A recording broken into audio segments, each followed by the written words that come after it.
One of our favorite sponsors is back with us, Sunset Lake CBD. Yeah. If you're looking for CBD that actually does what CBD is supposed to do, look no further than our friends over at Sunset Lake. Let me break it down. Break it down, Mel. They're sustainably farmed, meaning they avoid pesticides and use sustainable farming practices to preserve the land for future generations. 1. 2, farm to table. They ship the CBD products straight from their door in Vermont directly to your door wherever you're at. Now that's cool. And third party tested. They test everything with a third party to ensure quality, dosage, and safety. You got to go over and check out sunsetlakecbd.com. They have so many products. Break it down for them, Apple. Well, they've got some new stuff going on. Like they always had pre-rolls, but now they got really cool packaging for it. And you can get CBD pre-roll flights of all their flavors. You can get the heavy hitter flight that also throws in some of their Keef blunts. They have a new CBD recovery body lotion. I'm excited about that. Mm-hmm. And what was the other? The other one with arnica. The extra strength muscle rub, 3,000 milligram with 5% lidocaine. So look, Oh, yeah, if you're lidocaine. sore, this is the stuff you want to rub on your body to make those aches and pains go away. They even have CBD infused coffee, so you can have coffee without the little jitter that you get from caffeine, and you have it in the morning and you start your day off right. Your body feels lubricated. You're going to sleep good. Yeah, and also they have, if you kind of forget to reorder, they've got subscriptions. And they're giving the No Simple Road family 20% off. 20% off. Put with in the promo code NSR20 when you're checking out at sunsetlakecbd.com. You're going to get 20% off your entire order. NSR20. And don't forget those cute little gummy bears. That's right. sunsetlakecbd.com. One of our favorite sponsors is back.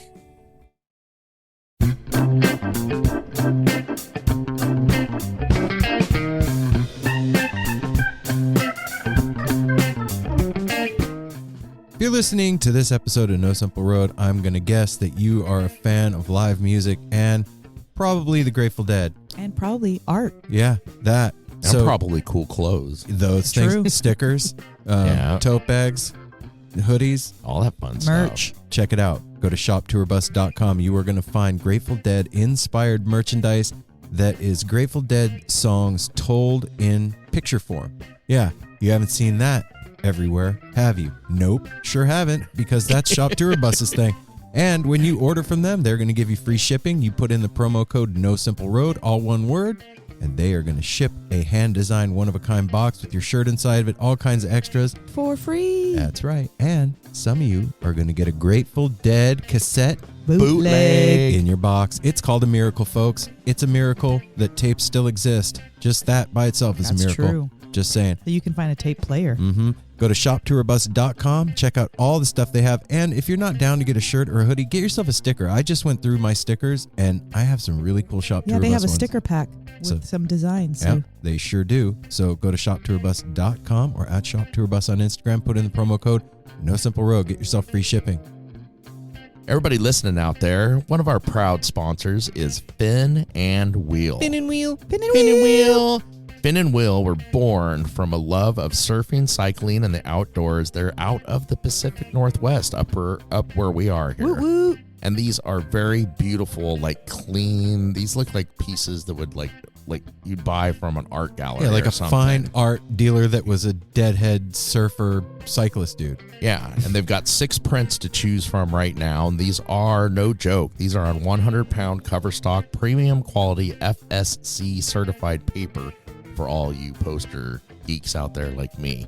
These are very sturdy. These are very awesome. And you can go to their site. When you go and you're in the U.S. and you make a purchase, make sure to go down to the conversion thing in the bottom left-hand corner. These prints are $49.55 each. Yep. And you are getting 10% off your purchase with the promo code NSR. And they're going to send you some free stickers. So go to finandwheel.com. Check out all the awesome designs they have. Get yourself one. Hang it over your mantle. It'll be a conversation piece for years to come. It'll even be something you could like give to your grandkids. They'll be like, my grandpa was a deadhead. Look, he gave me this poster. And you got it from Fin and Wheel. finandwheel.com. Hey everyone, Chris Pandolfi from the infamous String Dusters here to let you know that my podcast, Inside the Musician's Brain, is back on the airwaves for Season 4, which means it's time once again to get deep with influential musicians from all across the musical landscape to really understand and translate the lessons of success, failure, inspiration, and hard work that are behind the music and the artists that we love. My guests this season include Rachel Price from Lake Street Dives, Sam Bush, Chris Wood, Chris Funk from The Decemberists, Lindsay Liu, MC Taylor from His Golden Messenger, and more. Check us out, and thanks for listening.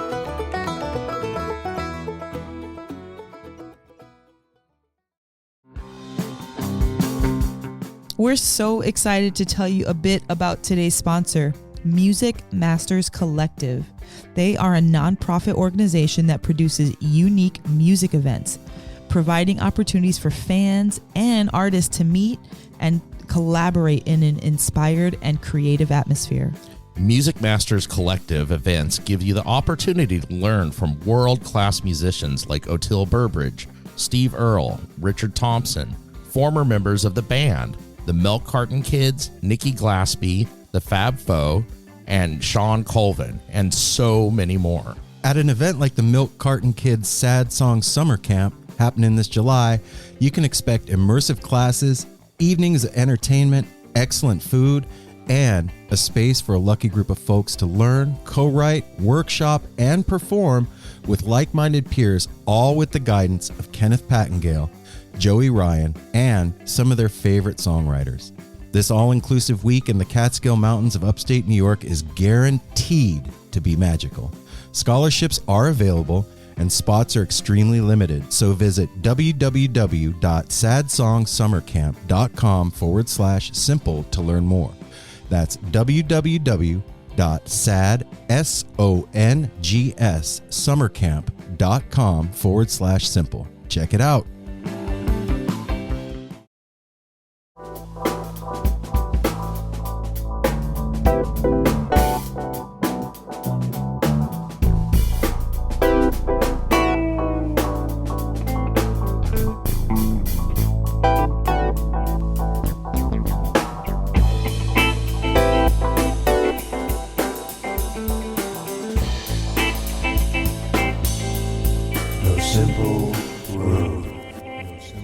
And the mothership has landed. This is Aaron.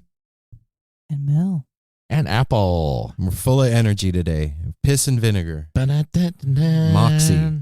How's everybody doing out there? This week, our guest on the show is the one and only fabulously talented Mike Dubois. Yeah. Oh, yeah. Look, if you have been around the Grateful Dead scene, you have for sure seen Mike's art. There's no escaping it in our world. And it has colored many a trip for me, and I'm sure all of you out there. And his posters. I've reused Mike's art for collaging. Yeah, and stuff. for collaging, and it was a pretty badass collage. I'm actually looking at a Dubois print we have on the wall in the studio right now. That's for right. the Eugene shows. That's magical. But yeah, Mike is extremely awesome, talented individual that, like I said, I've been, and a sweetheart of a man. Yeah, I've been seeing his art since I was 19 on tour. I mean, it's been one of the my first life. stickers you had. Oh, didn't you have the sun base one on my the bus? I sure did. So it was a real honor for me and us to have Mike on the show and to connect with him and close the gap on the circle that has been 30 plus years in the making of seeing his art and admiring it and loving it and buying it and sticking it on things. And now I got to talk to the actual guy. Yeah, and see where it all came from. And getting kind of like introduced and in that social Woodstock network.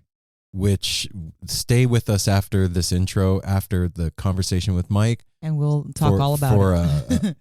What we do on No Simple Road, that when the interview ends, the show is not over. Only half of the show is over. So yeah, stick with us afterwards. But Mike, all the more things. Mike all the stuffs. Mike has a Poster bunch art, of stuff coming an up. art show. Man. Apple, read the Apple's stories. so excited over here. Yeah, I'm all. He's got his. I'm he all looks ready just here. like Right. Santa Claus right now. Yes. Yeah, I And wear he's my wearing glasses maroon. on the end of my nose. So the Woodstock Rock Art and Poster Show, also known as RAPS, is going to be in May 14th and 15th in Bearsville Theater in Woodstock, New York. And let's see, let me tell you a little about this, because at the time he said we are not officially announced, but they have announced now that this is going to happen. You can go over to bearsvilletheater.com. Is that spelled like it sounds? BEARSVILLE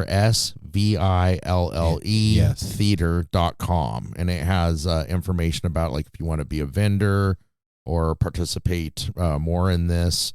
But they will feature a wide selection of print art for sale, ranging from vintage psychedelia to modern screen prints, as well as a selection of photographs.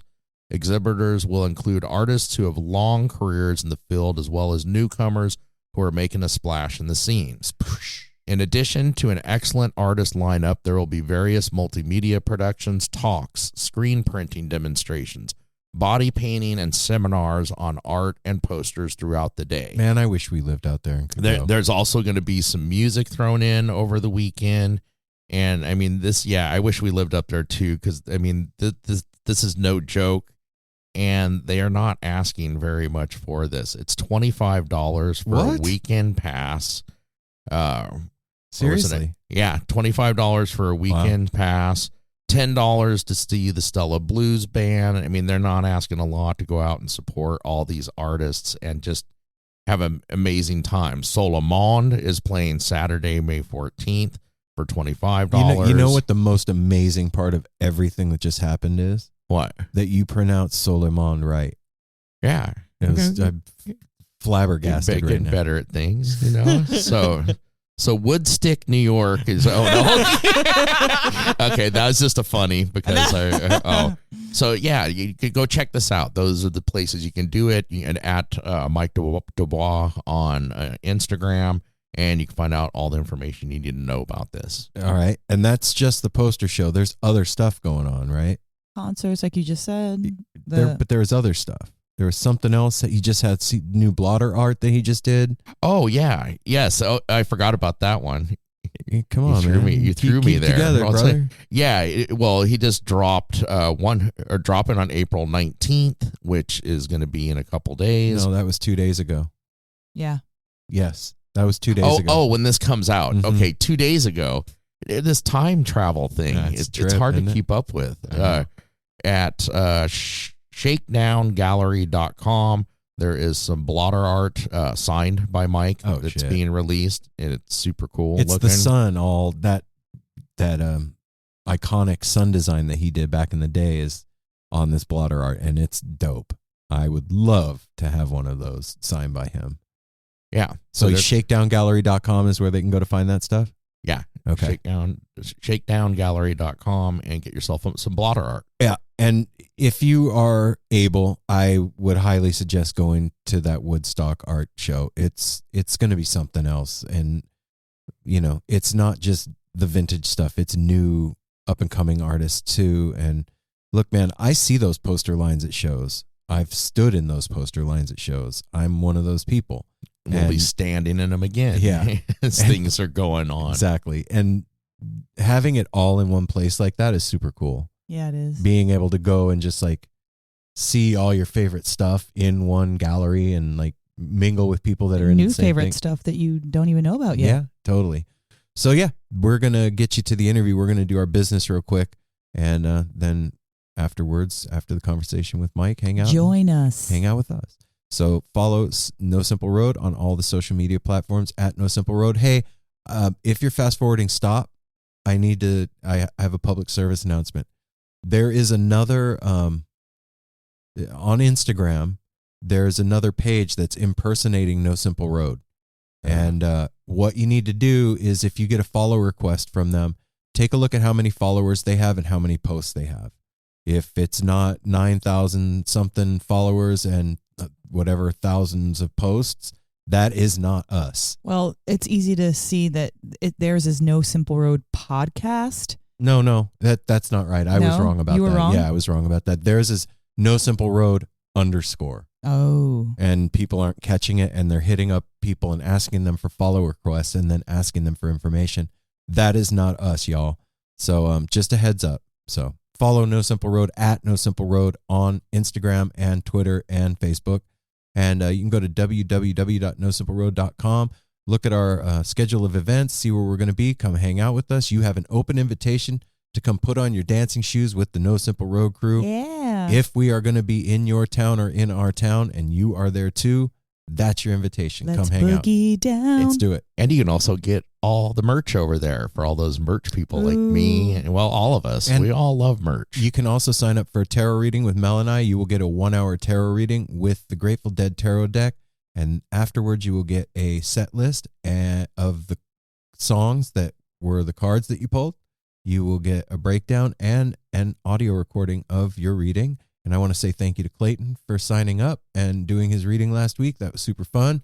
Thanks for doing that with us, Clayton. Yeah, That we're was getting super some picking up some steam with our tarot Business. Business. Is that a Yeah, I was business? like trying to figure out what would Our tarot business, our side hustle. No, it's actually a part of No Simple Road. It really is. an adjunct. Yes. But yeah, an sign up. appendage. It's fun. It's insightful. Aaron and I love it, and we always have a great time Yep. with the and it makes person. them very happy. I see really it. does. I see it when they do these. Thank you to everybody that's reached out to them and then are Yeah. continuing to reach out to do these. It's just, readings. it's very elevating after doing a reading. Mm-hmm. Yeah, absolutely. And Even if it's something, it doesn't matter what the message was. It can be something that's maybe like, heavy. heavy, discipline or something that is very light and exciting. It doesn't matter what it is. It's Well, just, it feels good to be helping the family. yeah. And that's where it's at. Like being able to connect with with you guys out there and help you out in any kind of a way is what we're here for, and to entertain you and to help you out. So it's part of our deal. So sign up for a tarot reading. You go over there and do that. NoSimpleRoad.com. If you want to kick down some cash every month to No Simple Road because you love what we do and you think that we should continue doing it, you can go to patreon.com/No Simple Road. That is how we pay the bills over here, everybody. Patreon.com Sure is. /No Simple Road. And I want to say again, thank you to Sam S. for signing up for $5 a month. Thanks, Sam. And CMS. that $5 you, will Sam. be well spent as we move on and truck on down the road towards Pete's Festival and Northwest String Summit and Beltane, Mojo Family Fest, and beyond. and the list will grow. And yeah, into the distance. If you want to do something for us that doesn't cost a single red stinking cent, what? Do we have a new one? New reviews? No news reviews. Aw, That's Come all right. right You at can leave a us. review on Apple Podcasts. Yeah. That would be cool. 5 stars, click it. Or you could just click the 5 stars and then you could type something and then we'll read it on the show. And then other people will find out about the show. And then our network grows. And then their smiles get really big. Well, think about like when you are reading reviews, like you want to buy a new blow dryer and you don't know which one to pick, and you start reading reviews and you're like, oh shit, this one's kind of like on the fritz all the time and it's got a bad connection. Well, then you won't buy that one. So if you leave a cool review and somebody's thinking about listening to the podcast and they're like, this is great, I love them, they're our family, blah, blah, blah, then it'll help people. Do it. based Yeah. on those reviews that we have now, if I was not a listener to No Simple Road and I was reading reviews deciding whether or not to listen to the show, holy shit, I'd be listening to this show. Or maybe if you came across it right and you're like, oh, I'm going to read some reviews. Oh, shit. wow. I need to be on Yeah. this show. All right, everybody. That's the things. Oh, wait, 971-808-1524. The number again, 971-808-1524. That is the No Simple Road tepid line. That's And what do you where do there? it's open mic night. Look, What? we're waiting for one of you to call in with a question. Not really waiting, but we're We're anticipating. Anticipating We it, look yeah. weekly and listen weekly to see if somebody's ask us anything. Did anybody out there listen to Theo Vaughn? Anybody? If you do, that's what I'm going for here. People call in, ask Theo questions. He does a whole like half hour on his show of just answering people's does silly ass questions. Theo Vaughn, is he really involved in his community? I don't know. I just know about that. You don't know about that? That's Yeah, what I'm he just does get a saying. lot of people that ask questions. I'm We'd just like to be giving asked them an some idea of questions. what we're going for. All right. Yeah. Just because, sometimes people don't understand the premise and then they don't want to call. They're like, I'm not sure what Or they maybe meant. sometimes people are fast forwarding and don't hear it. Yeah, that's true. That's true too. Stop yeah. fast forwarding now. Hey, call the tepid line, 971-808-1524. Call Leave in us and those ask a trip question. reports. Yeah, we're talking to you, Festival Nate. reports. We know everybody. We see you out there going to festivals. We And see we don't you hear- at them, and then Yeah, we don't get any. We didn't hear feedback. how the time was. Mm-hmm. Yep. We're just gonna guilt you into calling us. That's Just gonna our keep bag. talking about it until somebody It's calls. Too bad That's that you right. didn't call in. You hurt our feelings now. All right. Let's Yeah. get to We the love you, interview. and we're going to get you to the interview. Yep. Without further ado, the No Simple Road crew gives you Mike Dubois. So, Mike, welcome, man. Thanks for spending some time with us. I'm excited to talk to you. I've been looking at your art for, I feel like, forever. Yes. Oh, You know, thanks. you could see, I think, right Yeah, we got Let right There there Be is one of Songs. your, Oh, one of your- hey, one of your prints right there behind me. It's the one from is the that the one? Autzen. Okay, I did a print with it later on without the Dead and Company lettering on it. It was just called "Let There Be Songs." It is that piece. Oh, wow. Okay. Yeah, that's the piece with. I can't see it from here because it's cut off. It's but got the Dead and It- Company that's the one lettering. Yeah. from the show. Yeah, Okay. Yeah, it's from when we saw them in Eugene a few years ago, which was Yeah. amazing. Yeah, those shows It were was, yeah. incredible. So, Mike, I want to just like start at the beginning with you, man. I'm an artist as well, and to have my art represent the Grateful Dead would be like I wouldn't know what to do with myself. I'd be so stoked. And Oh man, what was your first show, man? my first show was it was Utica Auditorium in 1980. Wow. 80. Wow. Okay. Yeah, my first show was February 10th, 1989 at the LA Forum. Okay. And I mean, at that time when you went to that show, were you already an artist and doing stuff at that point or no? Well, I was an artist, but I wasn't doing anything for the Dead at that point. I was only what was I, about 18 at that time in 1980. But I was into the whole punk scene and the Clash and the Sex Pistols and all that. I was playing in a bunch of bands in upstate New York, and a lot of my friends were into the Dead, and I didn't really understand it. I thought it was like country music or something weird. You know what I mean? Because I was heavy into the punk thing, and I grew up with hard rock, like Aerosmith and all the early stuff, that was popular in the 70s, but I wasn't following the Dead at that point. I would drive by the shows in the 70s when I was younger and see all the people in the parking lot, and I'm like, oh man, that looks cool, but I'm not sure. And then a lot of my friends were into it. I went to the show, and that was it. I like, oh, this is a community. I see artists everywhere. The music didn't click in, although I had done psychedelics at that point in time. I didn't do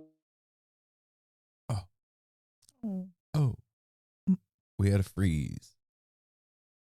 I think that might be on our end, actually. Oh, Hang on. What? we lost you, Mike. Hold on one sec. Let Okay, me let it catch up to itself. All right, cool. Sorry. You said you had done psychedelics up to that point, and then we froze. Oh yeah, but I didn't do them at that show, Okay. at 19. Right? So, but I enjoyed the show, but I'm saying sometimes doing psychedelics at the show really is an elixir to what the doorway is offering, what the experience is.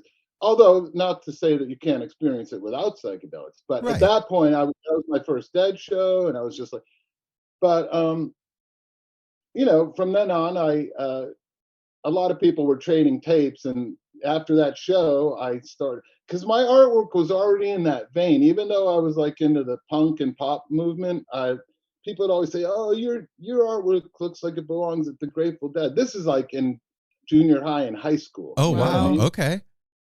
Because I painted my car all psychedelic, even though I wasn't following the Dead or anything. But it was just like one of those things that was in me as an expression Yeah. of who I was. And anyway, went to the first show, and then after that, basically started trading tapes, and then things kind of evolved from there a little bit.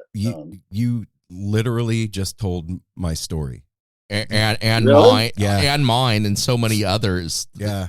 Coming from the punk and the Oh, wow. punk and metal, hard rock, and then going to a first show. Me and him both too. It was like, what is this country stuff? I can't listen to this BS. they have really cool imagery, but it doesn't suit their music. And then you go to a show, like you said, and like you said, that was it. I didn't understand why anybody would want to take acid at a country music show. Like, it just didn't make sense to me. I was like, well, what would you do that for? It sounds like a nightmare. And, right. I didn't understand it. I had always liked to do that kind of stuff out in the woods. And, right. Yeah, us too. And, I came from listening to like the Misfits and the Bad Brains and, Bad Brains. Yeah. They're right here from Woodstock. Yeah. Yeah. Those guys Gary still lives here, and they're still around. I mean, they don't play, obviously, but those guys had a huge impact on me. Yeah, man. Legends, for sure. And, coming from that scene, like you said, the art was ubiquitous with the music. It was one and the same. They went together. And the thing with the Dead that was so strange to me before I went to my first show was why the imagery looked the way it did, but the music sounded almost antithetical to the art from the outside. Do you know what I'm saying? Like, right. Skulls don't match Sugary or Truckin'. Like, didn't make sense. But after having that first psychedelic experience at a show, it was like, oh, I see, I get it. And that's when like it all came to life. So like for you, man, I'm curious, did you immediately, like once you got on the bus, start doing stuff for them, or how did that come about that you started making art? That was about 6 years later from my first show. I went to school. I went to college after that, and I went to a heavy duty East Coast town. New Paltz, New York was like the East Coast, Deadhead Central. I don't know if you know the town. Oh yeah. New Paltz, New York. It was like the Berkeley of the East. It was like everybody that was off tour. It was like the Santa Cruz of the East. Okay. Like everybody off tour would be in New Paltz, but I was going to school there. But the whole town was just filled with deadheads and hippies and stuff that were still hanging there. A beautiful place in the mountains down here in the Catskill Mountains, and only 2 hours north of New York City, and you could get to New England real quick. Or it was a very convenient place to live, and a beautiful place. But anyway, it had a pretty large counterculture at that point in time. Right. Really big. I mean, the college was a great art college too. That's why I went there. And my ancestors settled that town in the 1600s, but that's not why I went there. I just happened to land back there after, a couple hundred years. Wow. Anyway, but when I got to New Paltz, it was Deadhead Central, and then we'd go on tour between semesters and stuff like that. And Jerry Band and other incarnations had played at the college during the spring weekend shows, and there was always a presence of it in the background. Okay. There was always patchouli and weed in the air. Patchouli and kind bud. But how close were you into it though? Like you were clearly around it, but like were you like dressing like that? Were you considering yourself to be a deadhead, a hippie in that? Yeah, and still to this day, I don't like defining things by certain words. Yes, me too. I never, find myself as a deadhead, even though I'm close to the band. I worked with the band. I love the band, but that doesn't mean I don't love, all those punk bands that I used to love and all these other things. But see, when you get categorized as a deadhead, yes, a lot of stigma goes along with that. You know what I'm saying? Yes, I do. Totally. This is a great conversation. I'm glad you're bringing it up. Yeah, we can talk a lot more about it, but I never called myself a deadhead. Yeah, I had long hair and whatever. I was an artist. I did my thing. I just like the individuals in the Grateful Dead and the Grateful Dead organization, they carved their own path with their individual vision of their art. And if people wanted to come along and jump on the good vibes bandwagon, that's where my head was always at, regardless of the text. So like I just kind of slipped in there and, you know, was that kind of person that they were. And that's not how I started working for them, but I was already there in headspace, you know what I mean? So, yes. How did it? But yeah, how did it come together? I guess I dressed sort of, you know, like that. But how did it come together, Mike? That like from touring, you know, on between semesters at school and doing your thing to doing art for them. How does that connect? Yeah, I'll back up. So yeah, going to shows. I you know, always everybody tries to make a little money here and there. So I had, you know, like a van, and it was tricked out with a bed and a little stove and all that. So me and my girlfriend would sell like tea there. Right. Fun. Tea and stuff like that, just to make a couple bucks to, you know, move around. And, you know, I didn't know how I was going to make a living in art when I was going to art school and all that kind of thing. But anyway, fast forward a few years of touring and school and a bunch of other stuff. And I graduated in '86, and I decided to launch a small line of my clothing, T-shirts and greeting cards. Like I borrowed some money to produce those things, and I knew I could sell them in the parking lot. So, you know, who wants to get a job, right? Not me.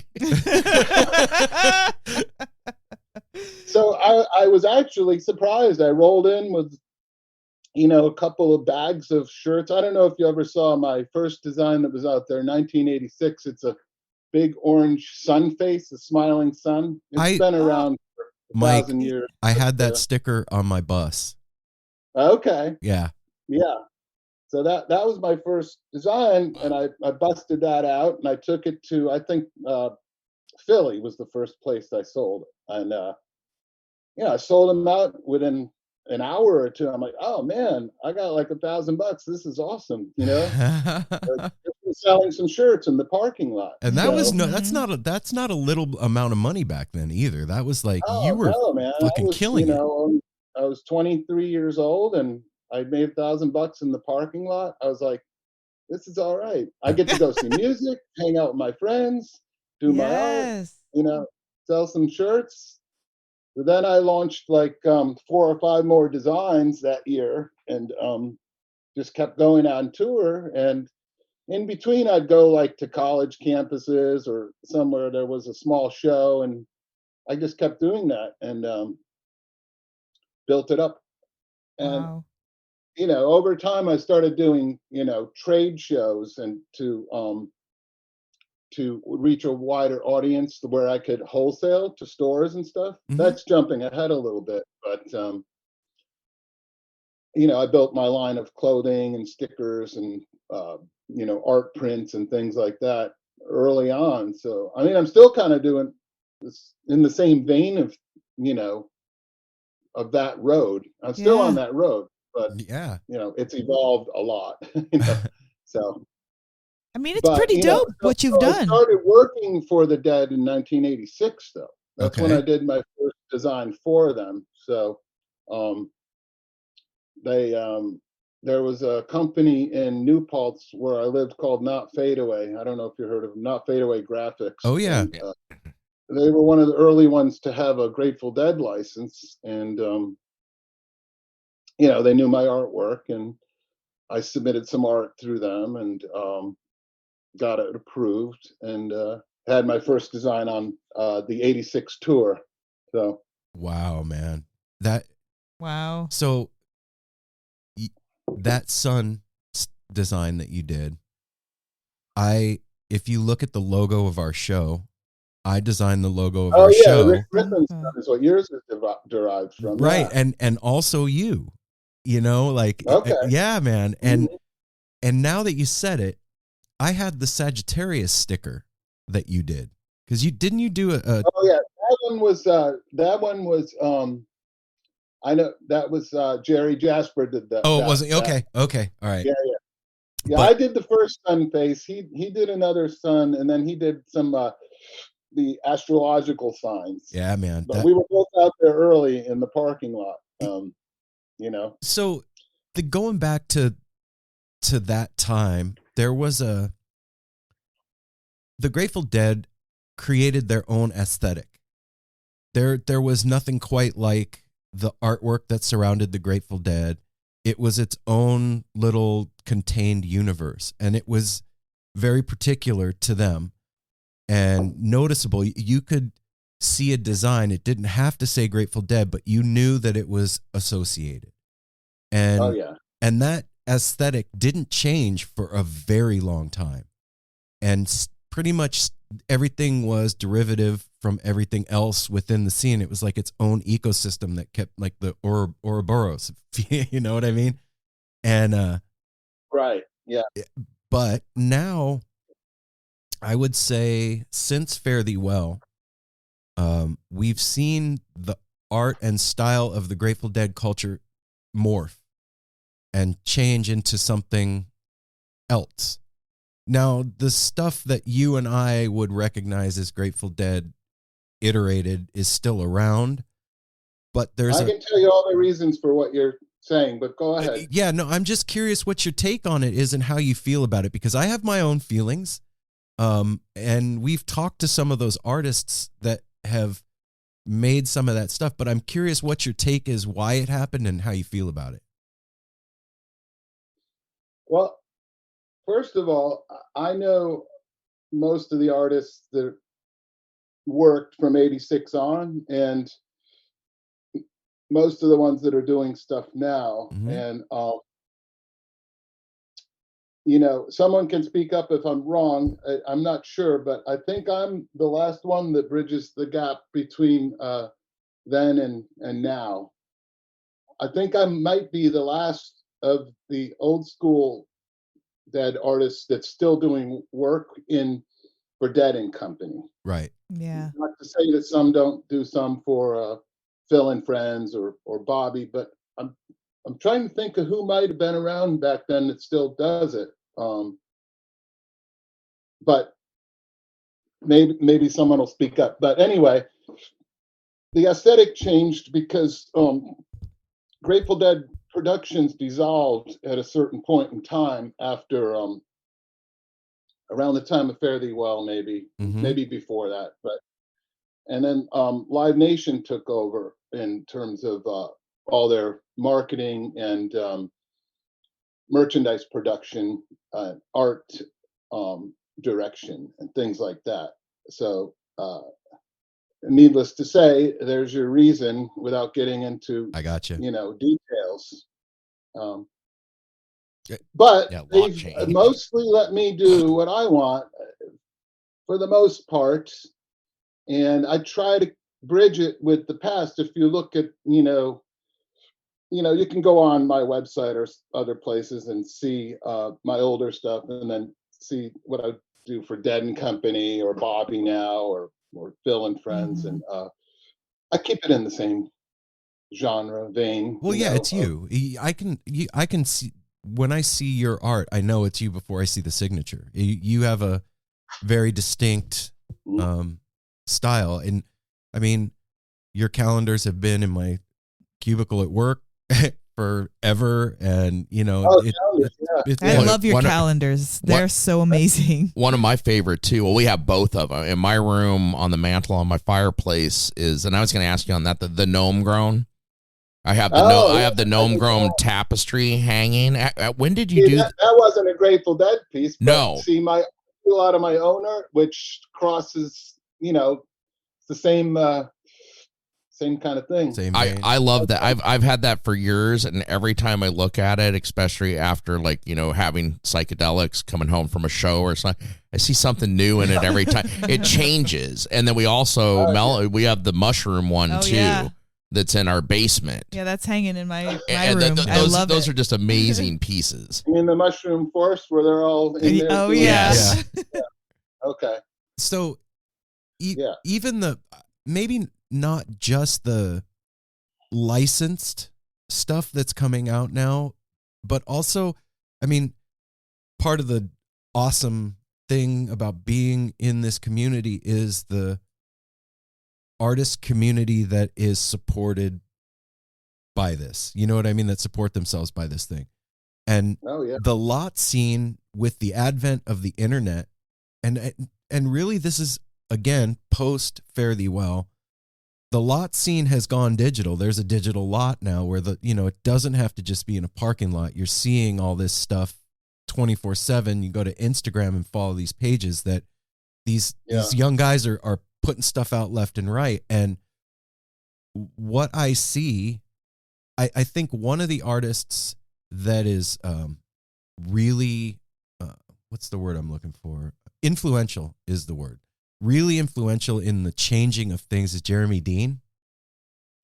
Okay, I don't know. So have you seen, it's a Steal Your Face, and it says, "We can discover the wonders of Black Flag." Have you seen that? No, I'm going to write that down though right now. Yeah. So if you check out what he's doing, when you go to his site, you'll see his style, and then you're going to see what I'm talking about. It's the like warped lettering. He's done some work for Mayor's Tour, like where you'll take the lettering and drag it down, and it's derivative of the old. Remember when we would go to punk shows back in the day, and you would get the poster, not the poster, the post belt, 8.5 by 11 piece of paper for the punk rock, the hand drawn skeleton with like Sharpie, like that aesthetic has come into the Grateful Dead scene, and it's a trip, man, for me, and like I can imagine for you. A design that comes to mind is a guy took the the Misfits skull. Okay, I know that. Right? And split it in half with Bertha coming out of the Misfits skull. Yeah. Right? And like my first show, I walked in wearing a Misfits t-shirt. So that image was like, holy shit, that's my whole life right there. That's what happened to me. Yeah, I got a hoodie of it. But seeing that happen and seeing the aesthetic change and having had been around back then, I had feelings about it.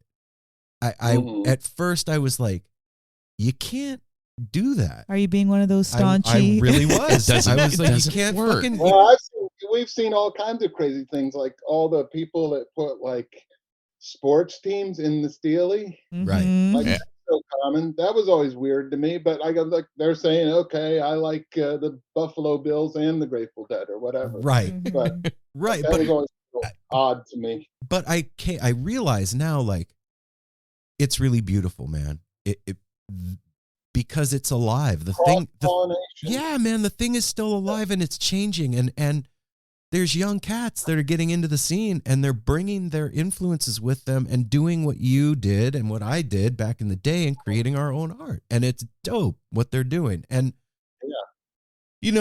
it's hard to like Mel said, being one of those staunchy, crusty ass deadheads that's like, well, because, it's great when something's kind of like a secret and you know about it and it's amazing, especially like, those old punk shows, you have to find out about them. But when something gets popular because it's amazing and it's helping, helping people like wake up or helping people have a good time, it's always going to evolve. It can't stay the same. Right. There's no way for like the world to be as connected as we are, have these young kids listening to it with their kids growing up and their parents and uncles listening to it. It's so much more prevalent. And so it's really created what we're seeing right now, like that change. Totally. But it's fun. It is fun. Well, it's funny. There's a lot of crossover now because, like you said, a lot of these parents are, and I have kids that are 20 and 25. Yeah, us too. They're going to the shows. They take their own take on it and morph it into something else. And that's, it's interesting that this musical form that the Grateful Dead started, or maybe they continued it from a number of other influences, but it'll morph into something else and live on in a Mhm. certain way, so, we can't stop it or influence it, but we can observe it and comment on it. And hopefully it seems to be, there's a lot of offshoot younger bands now that have a similar aesthetic and a similar jam style that evokes a positive vibe and good feeling. And that's what we want, Right. and, you know, there's enough documentation of the Grateful Dead that everybody can be happy forever. You know what I mean? No Yes. shit, man. Yeah, and Music is out there, this, what we're doing wouldn't exist without that wider scope of jam music that's around now. From what the Dead, I see the Dead as like the roots of the tree, and this thing has Yeah. grown out of it, and it's just really awesome. We wouldn't have Yeah. talked to a third of the people that we've spoken Well, to if that's- it wasn't for that. I was going to say too, watching the younger artists evolve, because we started this podcast like 5 years ago. Elijah, Online ceramics. Online Yes. Ceramics, and then Zaz Corp. We talked to her very early That's on. what- yeah, I'm Helen's I'm amazing. hosting a just as an offshoot, because you just reminded me.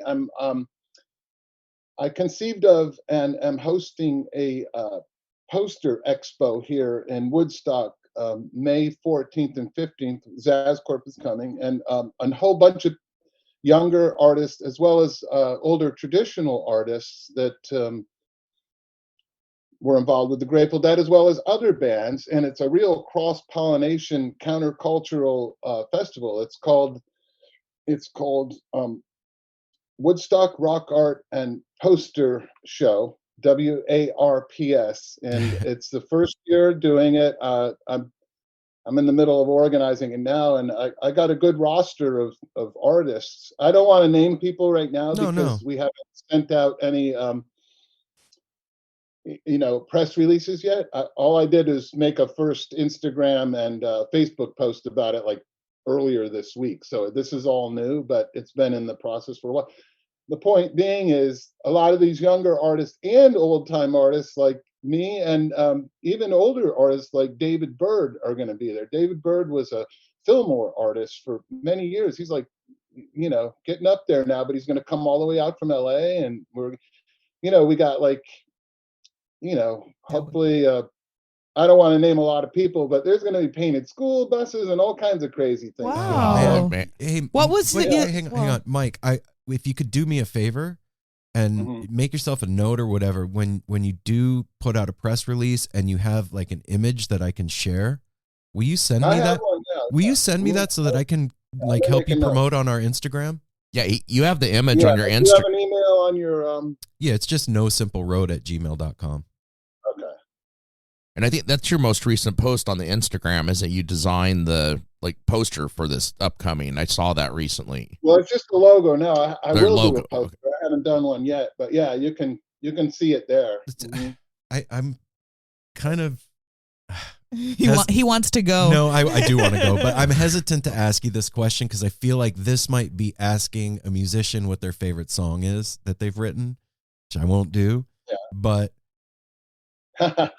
But is there a piece that you've done or a project that you've worked with that was like you feel like was the purest or truest expression of what you were trying to get out? Like that was the pinnacle or your favorite?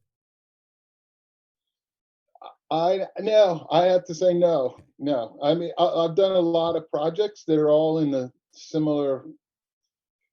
Give me a similar ride in it in Right. terms of a high, So Yeah. like working with Bill Walton was awesome. Doing all that stuff I did for Fare Thee Well was awesome. I did years of work for Terrapin Crossroads, years of work for Levon Helm Studios, Electric Dirt album cover. I did stuff for Black Sabbath and recently all this crazy stuff. So it's hard to say, you know what I mean? Yeah, It's like, that's a lot of shit. That's a lot of really amazing moments. It would be hard to pick. That's a wonderful resume. And two other ones I got to throw in there that I love of your artwork. always grew up on the Peanuts. I love the Charlie Brown Christmas Oh, stuff. yeah, that's another thing. Yeah, I love worked for that. the Peanuts licensing for a few years, right? That's They amazing. allowed me to do my own site. I don't think that they had allowed me to do some actual psychedelic Peanuts pieces, which was amazing. I did some limited edition silkscreen with Charles Schultz characters. and that different You saw background, those, yeah, cool. they're amazing, because that's another one of those things, like we're talking about, like Punk and Dead crossing. That's like the Peanuts and psychedelia crossing, and like that's cool. They licensed it, like hell yeah. Then the other one too is the stuff that I mean, to me, in my mind, it's almost like you kind of did an homage to Dr. Seuss, like the coloring book you put out. And the image, it's very Dr. Seussy, and a lot of crazy cool stuff going on in those.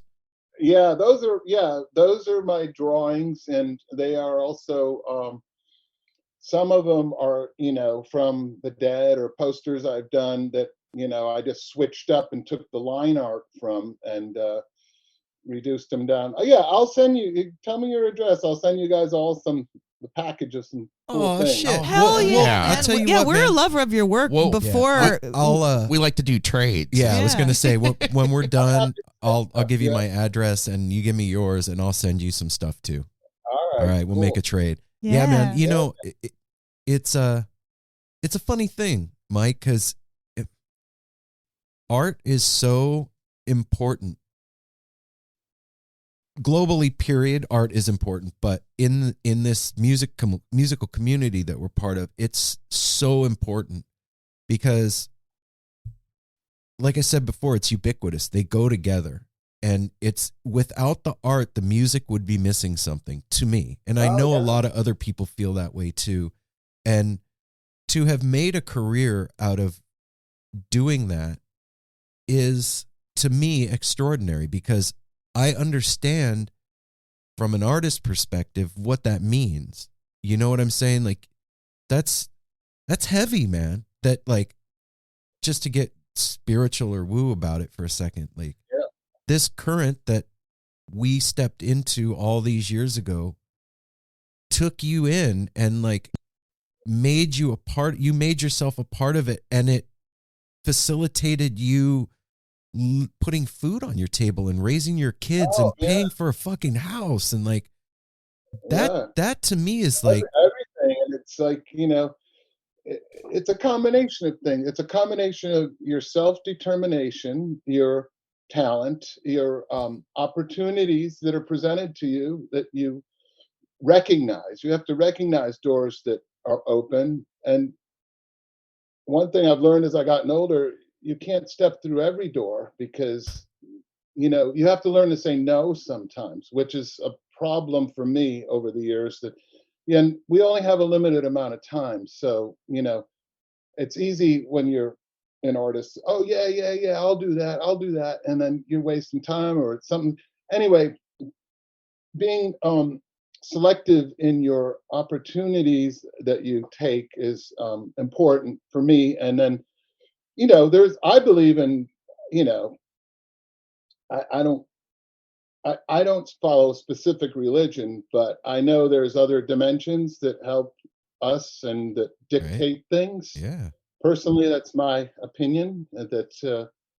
So like, we call it luck, synchronicity, or whatever you want to call it, but those things help too. Maybe there's predestiny, maybe there's karma. I don't know the answers to everything, but I try to stay clean, clear, and keep moving, and keep the positive thing going, so that these doors keep opening and you have choices, and that's kind of it, Man, to have your, like, the vision, what's in your creativity, your mind, to have that come out, and then what you put down on paper to become the imagery for this thing that represents so much for so many people is a big deal. And I know, and I know you know that. That's been amazing. Like, to hook into a community that already existed, that really appreciate that was such a gift to ride that wave. I'm still riding the wave. Yeah, you know? man. Us too. Us too. Yeah, no, and the only reason I know to say this to you is because we've experienced some of it too doing this. Like, Yeah. when I stepped into this scene, like, it took me a while to find my feet. You know what I mean? A very long while to figure my head out, but And to feel comfortable. and to feel comfortable and all that. Yeah, but like, Into the podcast thing. yeah, you yeah, mean? man. Yeah. But once I know it's not easy. It's not even easy for me to sit here and publicly speak and Right. And not sound like an idiot. You know what I'm saying? no shit, man. No shit. And but to be allowed to have a seat at the table and be a part of this thing is a huge deal, and I understand the gravity of it and what it means to have a voice, and your art also has a voice the same way that this show has a voice, and it's really beautiful, brother. Like, thanks, man, for what you've done. Like, that's what really that's part of the thing that keeps inspiring me, because I kind of like to be a behind the scenes kind of person, and I don't like public speaking and all that kind of stuff, although I'm a decent social person, but I'd rather be behind the scenes creating a scene and then watching it, unfold, and watching the response and the repercussions that happen, whether it's through my art or creating an event or, keeping the ball rolling, Totally, man. And so I wonder, you just brought up the word inspiration. I wanted to say something about that because it blew me away a few weeks back, whatever.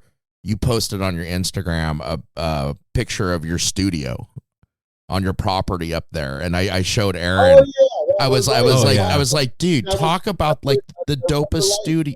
Yeah. That's got to be the most inspiration ever. The way it sits there in those hills and everything. I mean, that is just gorgeous. These are all long stories about how I got that and how I landed here, and like all these things are like gifts from the universe, but they're, again, recognizing the doors that open, and you have to take action. There's action required in terms of taking steps, which is hard for artists or anybody in life. I mean, I know thousands of great musicians and artists that struggle daily, that are probably way more talented than all of us. You know what I mean? Because it's hard to actually do the things or get over your own limitations. Like the old saying goes, argue for your limitations and they're yours. So it's like taking down these barriers and is important, Mike, however you break it down. Can you walk us through one of those situations where you've had to do that, like what you're talking about? Recognizing. What do you mean? Recognizing a door, taking action. Like you said, that's how you're sitting in this place or your studio, or like. I mean, that's a daily basis. Daily basis. Well, let me think of. I asked because. All right, well, go ahead. Here's a story. It's related to the Grateful Dead about how I got my house. All right. I live in a really cool mountaintop place now, and I'll try to keep it down to 2 minutes here. We don't have a time limit. There's no time limit. We're a podcast. So this is 19. Let me think. It was 1990, and I was living in a house. Another karmic place I landed. It was the ex-house of Van Morrison, where he wrote Moondance and Tupelo Honey. I was living on this mountaintop house. I was renting it fresh out of college, but I landed there as a caretaking sort of thing, which is a fortuitous way that all happened, which I won't even get in that whole thing. But I was there for like 6 years, and then the owners decided to sell it. And it's hard to find a place even back then. So so keep that part of the story in one part. Okay. So I had this psychedelic 1973 Dodge van that I had traveled all over in the country with, that I referred to earlier in our conversation. So I still had that van, and it was it was getting pretty old. It was all painted up with my stuff and had a bed in it. And I'm like, I gave it to some homeless guy in Woodstock. I said, "Here, man, here's a house for you to live in, park in the woods or whatever." So he did that, and then I knew where that van was for about a year and a half, 2 years, and this guy was living in it. The other story, like I said, I had to move and I had nowhere to go. And so someone came up and okay, then for like a year, the van was gone from wherever the guy had parked it, where I knew where it was. It was gone. I figured it got towed to the junkyard. That was the end of that. And I was like, oh man, that van took me around the country for several, all tours and all over the place. And I was sad I never knew where it went, but it was just a van. But someone came up to me and said, "Hey, man, I know where your van landed." And I'm like, "Oh yeah, where is it?" And it was up on this mountaintop, beautiful property with a field that had a panoramic view of the mountains. And I drove up there with my video camera, and big old one, those video cameras. Right? And I'm like, Yeah. I got the video this day. I videotaped my van sitting there in this field, all painted, like one of those Keezy sort of looking things. Got it. And I'm like, oh man, I'm glad my van found a good home. And, and I videotaped it and I left. That was it. And then like a week later, I was at the health food store and I see that my van pulling in. I'm like, what my van? It's on the road again. And I went up to the people. I said, "Hey, man, what you got my van running? What's happening?" They go, "Oh, we're going to live with the I forgot what Indian tribe it was in North Dakota." I'm like, "You're taking this thing to North Dakota after all these years?" They're like, "Yeah." I'm like, "Well, what's happening with that beautiful house and that where it was sitting, where I came up there and videotaped it?" They're going, "Oh, we have it rented." And I said, "Well, I really need a place to live." And they said, No, it's rented." I said, "All right, well, here's my number if anything comes up." And then I didn't hear from these people. I hope I'm not being long-winded. No, Dude, no, I'm completely absorbed. This is exactly what we love. Yeah, we're good to go on this end. I'll put all those stories into these aside for a second. So then I'm getting ready to send boxes of shirts to my buddy in Santa Barbara, because he was going to do the West Coast tour for me with the shirts, and he sends money back and he makes money, and Right. I would ship shirts out there, so I shipped like $2,000 worth of shirts out, and UPS left them off at the wrong address. And Oh no. and my friend didn't get them, and he's like, fuck, so I'm like, oh man, we got to put in a claim then, and try to get some reimbursement for UPS's fuck up. And my buddy was driving down the road and he saw the boxes on a neighbor's porch, and he went and scooped them up and threw them in his van and took them back home. And I said, well, we're still going to put that claim in, and we're not going to resend it. So back then I didn't have any money, and like, long story short, we both got $1,000. I let my buddy keep $1,000 and I kept $1,000. So then I was like, man, and I drove over the hill where my van was. I'm like, I just kept looking at that house. I'm like, man, I really want to move in that place. And then I saw the people walking on the road. I said, hey, I know you're going to North Dakota. I said, I got $1,000 if you let me move in that house. And they're like, no, we can't pull out. I said, well, if anything changes, let me know. I got $1,000 for your trip, and just call me up. And then a few days later, they called me. I gave them the $1,000. They took my van to North Dakota. What? I got this fucking 5-acre property, beautiful house on top of a mountain, Victorian house. All because of the Grateful Dead shirts, that psychedelic van, and the way that unfolded. So those are doors that opened that I followed through. That shit happens to me all the fucking time. That's because you live in that current, Mike. It's. I just got another house like that, a couple years ago. Same kind of deal. I don't want to go through the story. Yeah, but, I could tell you not too dissimilar for the place that we're sitting in right now. Yeah. No bullshit. That's It's so cool that same, that man. you've got that around you. Kind of story? Yeah. It's trippy how all that works, man. And like just the way, like I don't know if it's all my connections with all these people, from the pranksters to Wavy Gravy and all these stuff. I'm a lot younger than all them, like 20 years younger. You know what I mean? Right. But like I've interacted so much with all these different people in this community, and it's just interesting how it unfolds, and it's beautiful. I just keep rolling with it, Me too, man. It's at least we're enjoying the ride. Right? That's it. What else can you say? Mike, there's one thing too that we wanted to talk about. Is your wait, what? I have You have I'm a minute? going to get there. We want to ask you about the NFT, but I have a selfish question I want to ask you first. Okay. About your process. And when I'm looking at your art, like the print that's behind me or the calendar, as a fellow artist, it's hard for me to figure out what your media is. I like that. That's what I like. Yeah. Okay, so you don't want to tell, huh? That's awesome. I'll tell you. It's exactly what those questions a lot of people ask, and that's how I create, and that's why it's kind of indistinguishable how I do it exactly. And it's a real cross between old school and new school techniques. And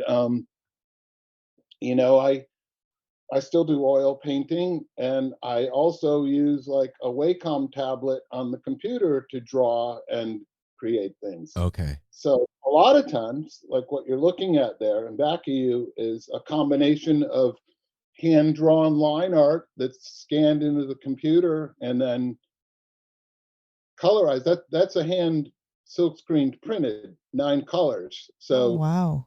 I have to build that color by color, one color at a time, creating translucent layers over each other that create, third and fourth colors that give a perception of depth and texture. Have a, it. So I create those layers in the computer and create a whole setup for my silkscreen printer to actually lay down the inks, and that's how that one is made. I remember specifically, like I said, I had your calendar in my cubicle at work, and I remember sitting one day and staring at one of the. It was like Vegas in the drawing, and there was like a truck driving down the strip or something like that, and.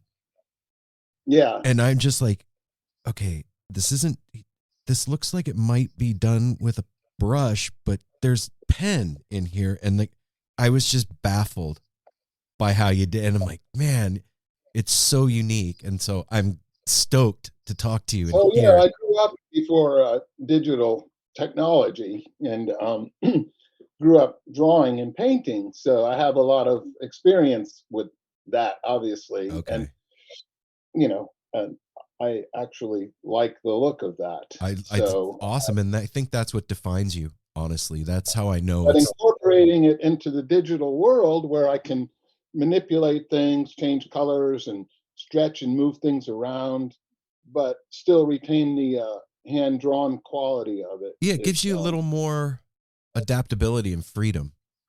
My older pieces for the Dead and all that were. Not only hand drawn, but I used airbrush. Oh wow! All that early stuff. Did you ever see the Earth Rose? The Dead, even Dead and Company use it now, and in back of them, like. Oh yeah. And that's just one example. Yes, but, I know what you're talking about. So all airbrush. That was before computers. How did you end up doing the NFT, man? Tell me about this. The NFT has. Well, that hasn't quite happened yet. It's getting there. That's all new to me, really. The whole. Me too. I'm so confused by it. I don't get it. I mean, I kind of understand that it's a piece of digital art that has a connection to the blockchain so that if that art is ever bought, you get a piece of whatever it sells for. Is that correct? Yeah, and it can be tracked on the blockchain as to who has it, where it went, and how it's traded, I guess. But again, this is kind of new to me.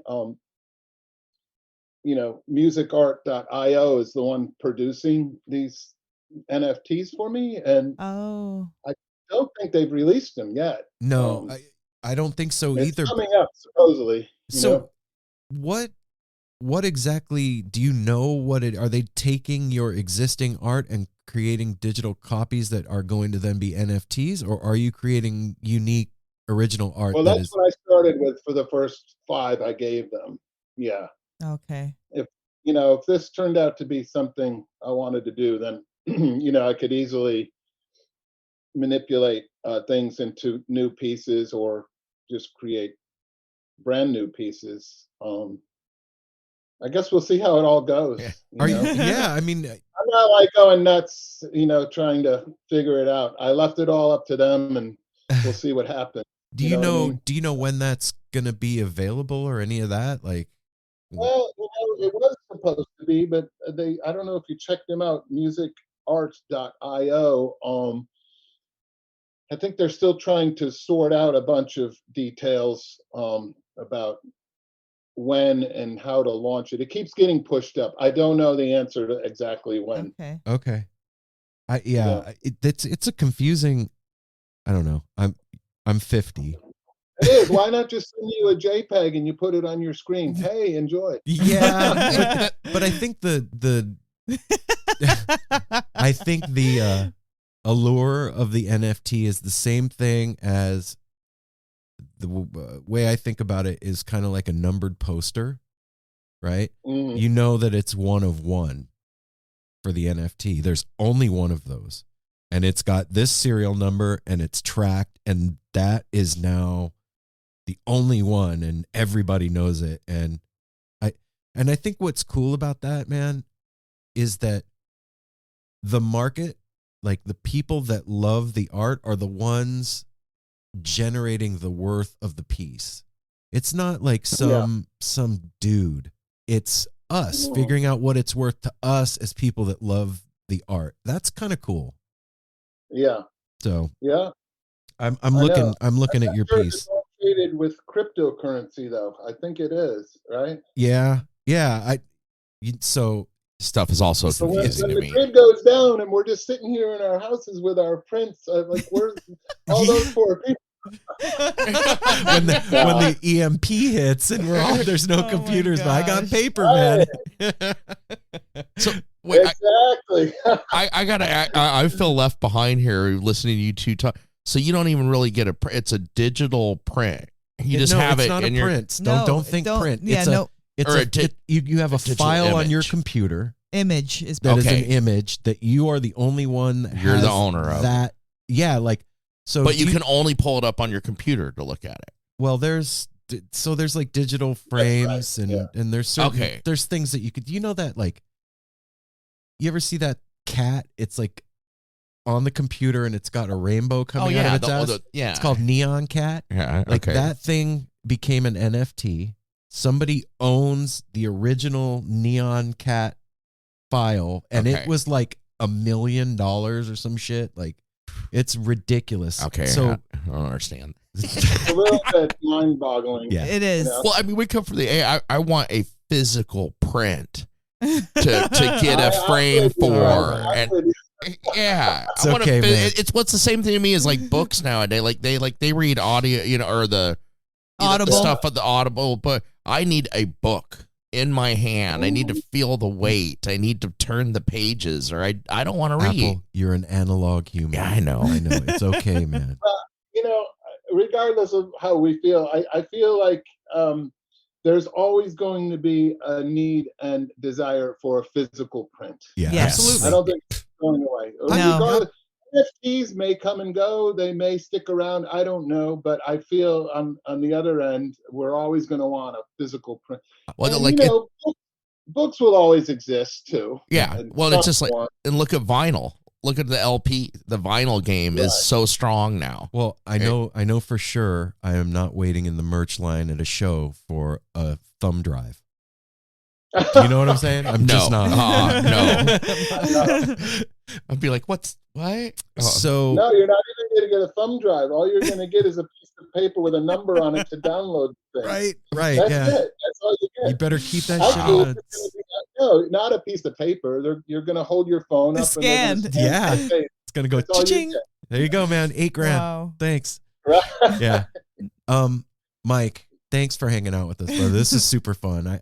I really, really appreciate this, man. This is super fun. And hey, man, we're here to help you guys get the word out when you have stuff going on. So Yeah. anytime you have anything you need to promote, let me know and I'll post it on our pages and put it up on our website and help you out, man. Any way we can. Okay, I will. I'm Yeah. gonna I'll definitely let you know about this show that's coming up in May, because that kind of crosses genres and generations as far as poster artists go. Yeah, So that I wish we gonna could be be there pretty- for that. That's but awesome. Yeah, it's super cool. I found I could still stay in that world and make a living doing art. So Wow. I chose that path rather than the touring life of a musician, I think we're all glad you did. Do you still drum? Thanks. I do, yeah. Hmm. Right on. Yeah. Yeah, man. Well, Play enjoy vocally with- the rest of your night, my friend. And like I said, if you need All anything, right. you just reach out and let us know, man. We're here for you. Thanks. Yeah, I was checking out your podcast the last couple of weeks and really enjoy them. Oh, Right man, on. thank you. Means the world, brother. Yeah, Thank I mean, you. you guys got an awesome roster now. You got an incredible line of artists. It's like I said, I was man. laughing with Jamal's interview. Oh my Yeah. gosh, he is so amazing. That is like I the most genuine cat. That guy that you see on that YouTube is the exact same Such a guy sweetheart, when the yeah. camera's off. He's amazing. it's so funny. Yeah, And his stories, like how he came out of where he lived and all that, and like, it's crazy. part of this whole thing, this is like alien territory. You know what I mean? But, Mm-hmm. and he just goes on. Well, like you said, he's an influencer, sort of, I guess. Yeah, oh, yeah. Oh, he's got a Dude, he's got a fun. following. Mike, I'll tell It's- you what, man. Like we had the last time we had him on, I call it the Jamel effect. Like our listenership went up like, I don't know, 27% that month, which is Oh, man. insane because of him solely. And Really? it's nuts. Wow. His More than Dave Schools or Yes. Billy Strings?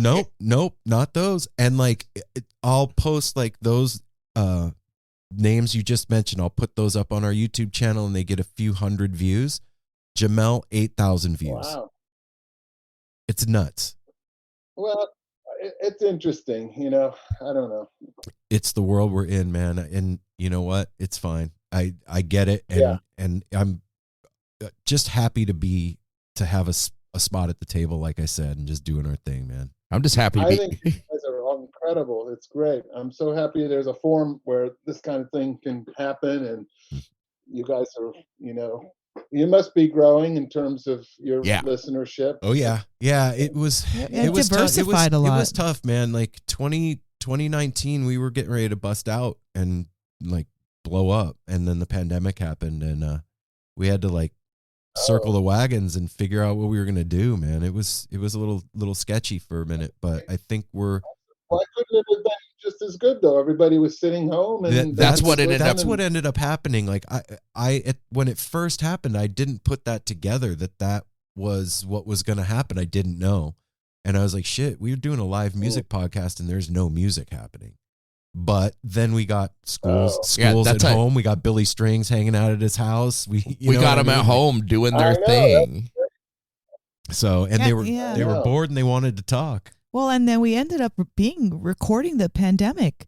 The artists that were going through whatever they were going through during this time, it's so unique. So just listening back during this time, it really brings a lot of like I don't know, a sense of pride in what we did. We got to document a lot of these people's lives that will Ours, never too. happen again. Struggles. Yeah, a part Yeah. of life that will I never. know, and I heard they all commentated.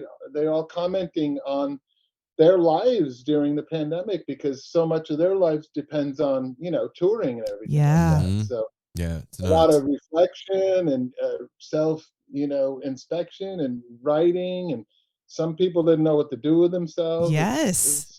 Dude, we got almost I some think- people I that would think like. we're coming out of that finally, though. Yeah. Right? Oh, yes. Yeah. Yeah. So we At we least rec- personally. Yesterday we recorded the intro for this next coming Thursday's episode, and that's what like our whole outro of the show was talking about, how we all feel like there's a sense of hope and renewal in the air, that like things are changing, feel it. and I really Yeah. do. and thank you for saying that, Yep. because I even asked that question. I said, sitting here, I wonder if the people that are listening to the show feel what I'm feeling. Yeah, like feel that kind of sense I of. am. I do. Yeah. Yeah, man. So maybe Renewal. we're in the Right on. current of renewal. Let's just keep manifesting that. And you know what we're gonna do? We're gonna manifest you some ads here in a second. So hold on to your hats, folks. There's a couple of ads coming your way, and then you're gonna hang out with us. It's gonna be fun. Hold on. Dope. Yeah, it is. What's dope? Huh? Define premium cannabis. What? Yeah, man. Another Where's one of 'em. Define Premium Cannabis? Well, they're up here in the Portland area. We have 2 locations, one in Hillsboro and one in Forest Grove, to serve all of your cannabis-related needs. What if I need like bath salts because I want to chill out? Oh, we got bath salts for you. What about like if I wanted a couple joints for like the movie I'm We going got a to? couple joints for you, too. What All if the I joints you wanted want. like honeycomb? We don't have honeycomb. Oh, see? No, it's why you found the one thing we One don't thing we have. don't have. We've carried honey. It's not a big popular item, but we have all kinds of other things. And they're hooking up the No Simple Road family with 10% off. When you come in, you tell them, hey, I listen to No Simple Road. I'm a member of the No Simple Road family. And they're like, here's 10% off. And if it's your first time in, they'll give you a free t-shirt. And if you're wearing that t-shirt when you come in on a subsequent visit, you're going to get 15% off. It's a whole thing. It's a It's a whole lot of shebang. percentage of savings Mhm. to stay super groovy and medicated and keeping your mind and body like on point. There you go. Hillsboro, Forest Grove, Define Premium Cannabis. Smoke weed. God said, let there be light. But then man said, let's make it cool. Let's make it dope. Yeah, I did. And then Electric Got all Fish was weird like, with it. I'm going to make it even cooler and doper than anybody else did. And the way they did that is with IQ technology. Interlocking quadrilateral. Lateral. Yeah, you heard us right. I'm not even going to explain it. You got to go to electricfishlights.com and see the amazing lights that they're creating over there. You could get yourself a SpongeBob light. You could get yourself your favorite sports team. You could get one in the shape of a meteor. A and hang it. jellyfish. Yeah, a jellyfish An on a octopus. meteor. You could all A that. minion on acid. Mhm. Yeah. And you can get a color changing bulb so that when you listen to music, it'll change colors. Or I'm going to go one step further, What? a color changing bulb that plays music itself because it has a Bluetooth speaker in it. Yeah. You can have like a little minion serenading you while he changes colors. It's like revolutionary lighting. It is. But it's actually Electric Fish lighting. And they're giving the No Simple Road family a fat hookup. 25%. Let me say that again. 25%? Yeah. Off with the promo code NSR. That's right. NSR. You type that in, 25% off, and they're going to put Delaware Magic in the box, which could be anything from crystals to t-shirts to tie-dyes to headbands to stickers. Who knows? I don't know. You have to find out when you order from Electric Fish Lights. Go to electricfishlights.com. What is a city without its music? The legacy of the New York Philharmonic is incredible. Nearly 2 centuries of history. That's a lot of music and a lot of stories. I was sitting on stage for the very first time thinking, I can't quite believe this is happening. Join me, Jamie Bernstein, as we explore the history of the New York Philharmonic. It's the NY Phil story made in New York, a podcast about a city, its people, and their orchestra. Listen wherever you get podcasts. Oh, yeah. That was Mike Yeah, Dubois, what? everybody. Yeah. Yeah. Soulful cat with really talented hands. And super fun storyteller, too. Yeah. I think he tells the stories very well. That story about his house, how he got his house with the bus and the whole thing, that's a trip. It's amazing. I love when people have that kind of synchronicity in their life and they're able to share it.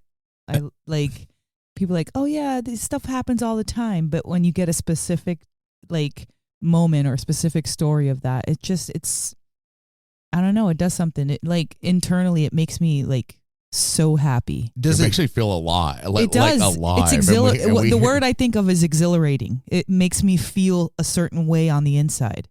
I think for me, like when I hear stuff like that, because things like that happen to us, right? All the time. Yeah. Yes. And for me, I have a tendency to like try and talk myself out of that. Like, you're not alone. Right? So I'll be like, oh, that's just coincidence.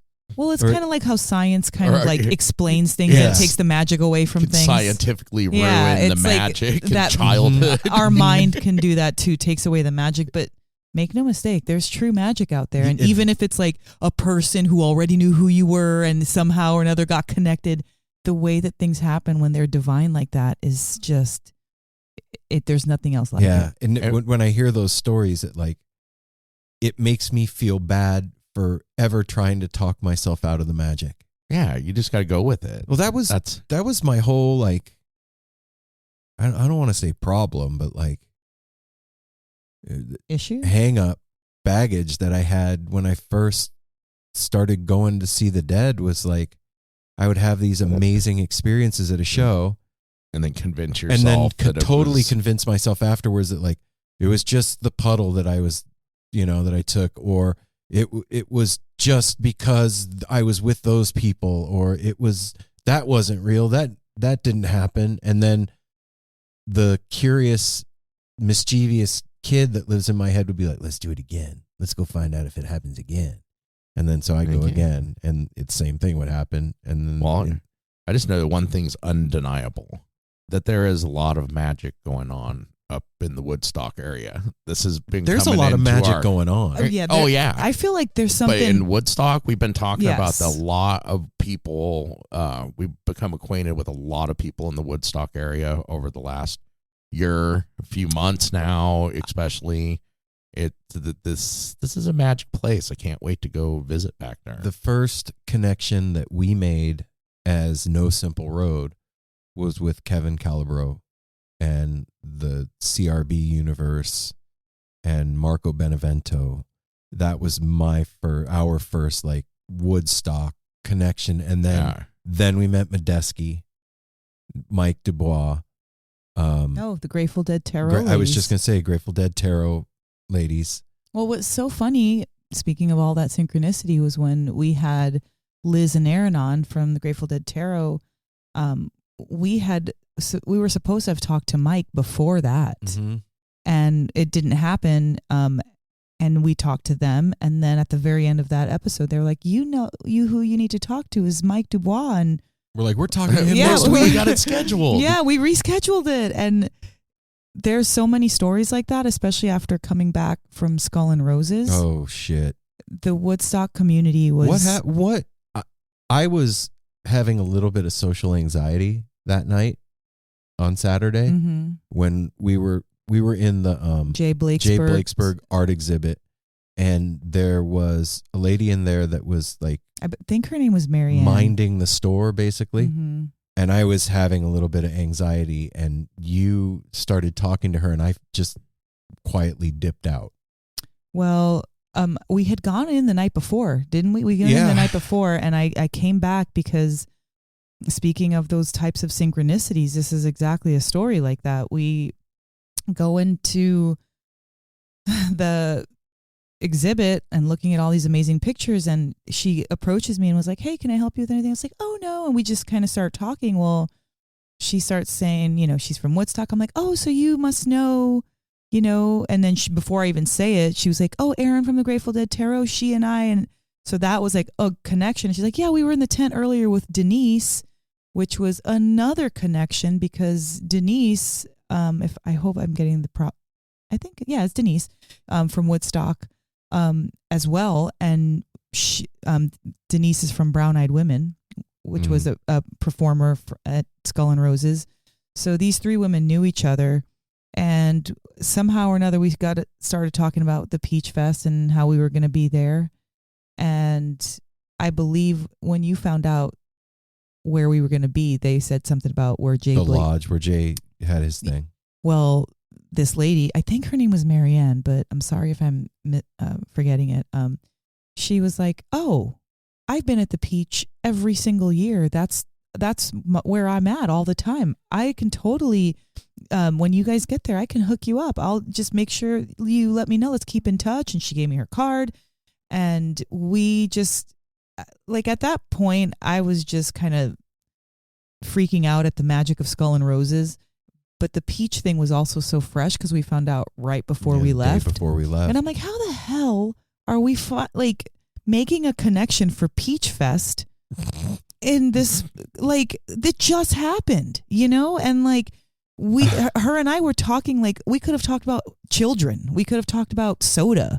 You know what I mean? Like, we could have been talking about anything, but the Peach Fest came up and she was more than happy to be like a liaison for us. And she's like, "Oh yeah, I know where you guys are going to be. It's a great spot." And she just kept on and on talking about how great and how much she loves the Peach and it's going to be a great time. And I left there and we gave each other a hug and then she smacked a friggin' kiss right on my lips. And but it was so appropriate because it's such an intense situation. And like, we were just like kind of tripping on each other. Like, what? Like, so that was one of the many synchronicities that happened. Your memory is way better than my Skull and Roses. My memory was like, I need to get out of this tent before this lady tries to talk to me.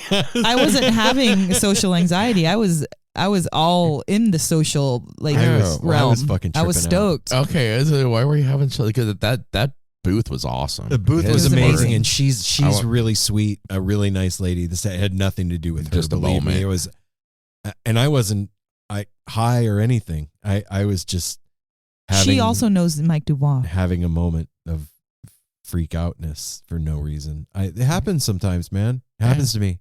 Happens to me without weed. It happens to me with weed. It happens to me sometimes. It happens. My brain is wired funny. Well, I don't know what that is, but yeah. I mean, I don't know if it's for me like it's social anxiety, but sometimes I just don't want to be seen or heard. Like I just want to like retreat. For me, it's more like I'm done. I feel like I won't have anything to say and everything's going to be awkward.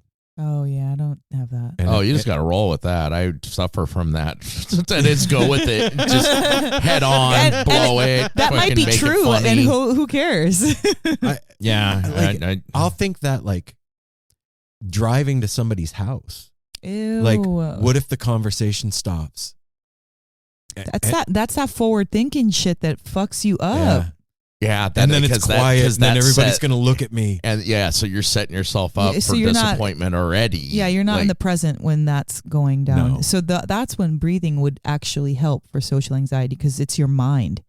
And then it creates a physical thing. But if you can catch it before it goes to physical, then that is, like there's like a window in between where you start to be like, projecting forward thoughts like, oh my God, this is weird. I'm going to be scared or I'm going to say something stupid or whatever.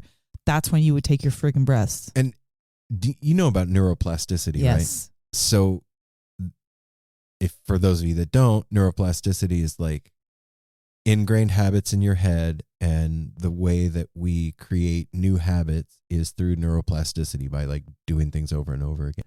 And so like, that was very brief explanation of what that means. You could read entire papers on it. But anyway, it from having it happen often, it's a mental habit most of the time for me. And I don't even realize that it's going on. Do you get until the effect is happening? The physical effect of the anxiety until it's happening, I'm not aware of the mental process. Do you get what I mean? Yeah, it just happened. Like somebody that hums or whistles and doesn't know it. Like, until somebody points it out. Right. And what tips me off is like, oh shit, I'm having anxiety. And then I'll think back and be like, oh, you were just thinking about this, or you know what I mean? This or that. It's not something I've been able to catch while it's going down to like, okay, now I need to do Well, deep I mean, breathing. now that you're talking about it, try. We've Yeah. got plenty of practice for you coming up in these next few yeah, months. yeah, we do. Like, and honestly, and the worst that's going to happen is you do say something worst stupid. Is like you make a fool of yourself or say somebody's name. So what? That shit's funny too. Fuck Yeah, ups are laugh. funny. Fucking, there's whole fucking shows of that. Funniest videos. Fucking all this Blunders shit. and bloopers. I get it. It's not rational. It's No, and like, I understand that, and I feel like that too. I'm like, who gives a shit? Hey, what's the big Gives deal? a I'm fuck. silly anyway. Yeah, so get- are all these people I'm whatever. around. I do a fucking podcast and talk for hours. Like you're gonna run out of something to say, stupid. Well, who knows whether or not you'll cure social anxiety? That's a pretty hard, like, pretty big feat. And I but think it's- at least recognizing it and all the opportunity we have, maybe you can. Even before anything happens, maybe you can be like, I'm calm, I'm chill. It's going to be a good time, and project your thoughts that way. I'm a calm, strong, confident woman. I know Remember everything. I know Chandler? what to say. Yo. Oh, the tape. Yeah. Listening to the subliminal I am messages. good enough. I am smart That's enough. right. And gosh darn it. People like me.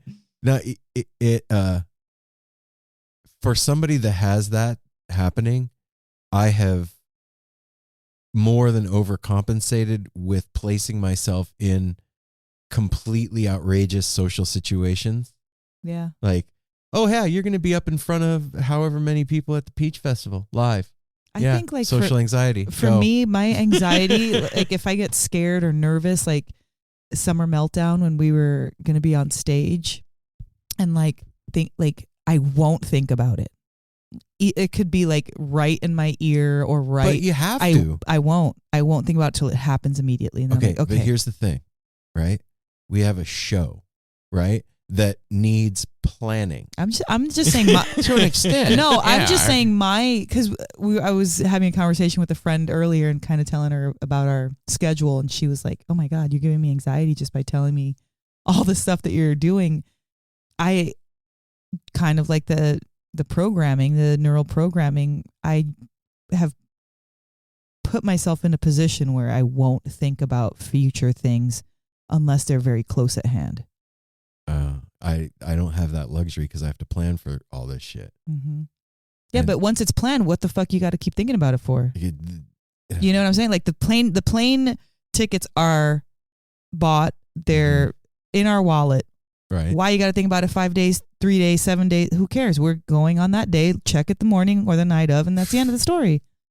Because he's the producer and all Yeah, that. exactly. Well- He's got to constantly pre-produce, even if everything's all set. This is why that's there's him. different He's roles for gotta everybody. Be thinking of everything. And think about if I acted like that with you. Oh shit. Do you know Oh what my I'm God, saying? I wouldn't be able to do this with you two. If we Right? were both like Aaron, All that's why the fucking- 3 different personalities Yeah. works well. Yeah. Okay? And Aaron has always been like that, and always it's part of who he is and what makes it work. Yeah. I remember seeing my dad. I know that's like the root came. You watched it happen.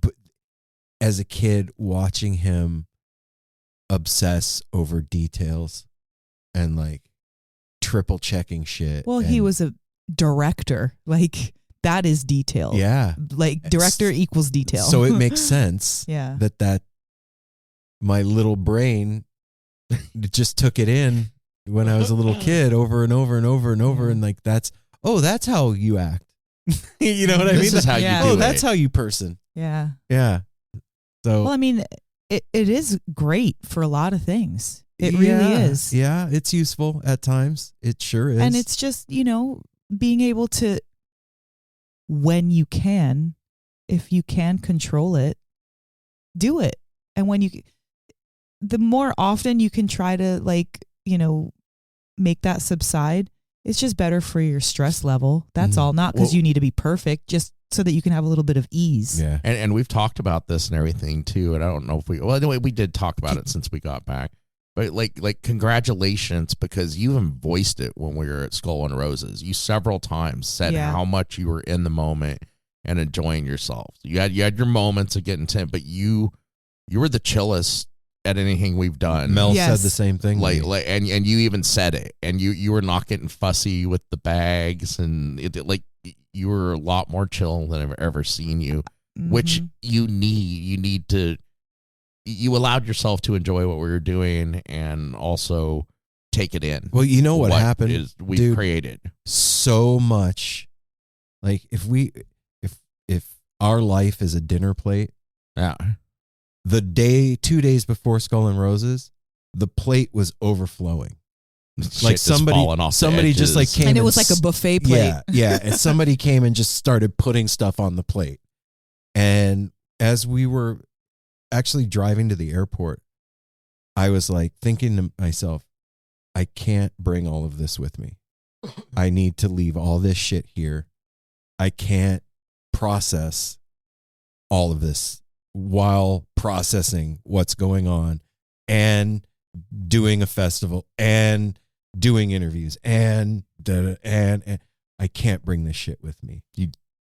I just was like, I fucking can't even think about any of this. I'm on vacation now. And that's what I do all the time. And look what happened with you did. Like all three of us were there because our trial, like everything went so smoothly. It did the go entire smoothly. time. The flights, the picking up the car, like everything flowed beautifully. And there was like, even if there was a hiccup, it was like taken care of immediately. Yeah, perfectly. I can't wait to do the recap of that thing, man. We've got this Skull and Roses baby sitting in our stomachs, ready to burst. Let's see if you two can remember any of it when you get back from MSG. Oh my gosh, that's what I'm saying. Like we should have been done that shit. Oh my god, dude! But I just want to say a huge shout out to the entire Woodstock, our Grateful Dead, Fish, community, burner community in Woodstock, because they are wonderful people, so talented, so welcoming, and I can't wait to go there and check out what's going on. You people are so beautiful. I was looking for houses the other day. Yeah, I've even been offered a job. If anybody in Woodstock has some land they want to rent a house to us on, man, we're not ready for that. We're in the market. No, we're not. Yeah, we are. Well, Aaron and Apple can move. No. Yeah. Well, we'll sort things out as they happen. We're open to ideas. Yes, definitely open to ideas.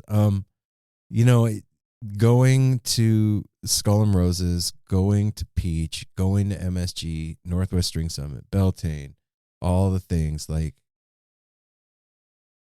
it seems like all of it happened overnight to me. This is what I was when I was talking to Crystal earlier. This is what I said to her. I realized it as I was saying it. It wasn't a thought that I had consciously had there.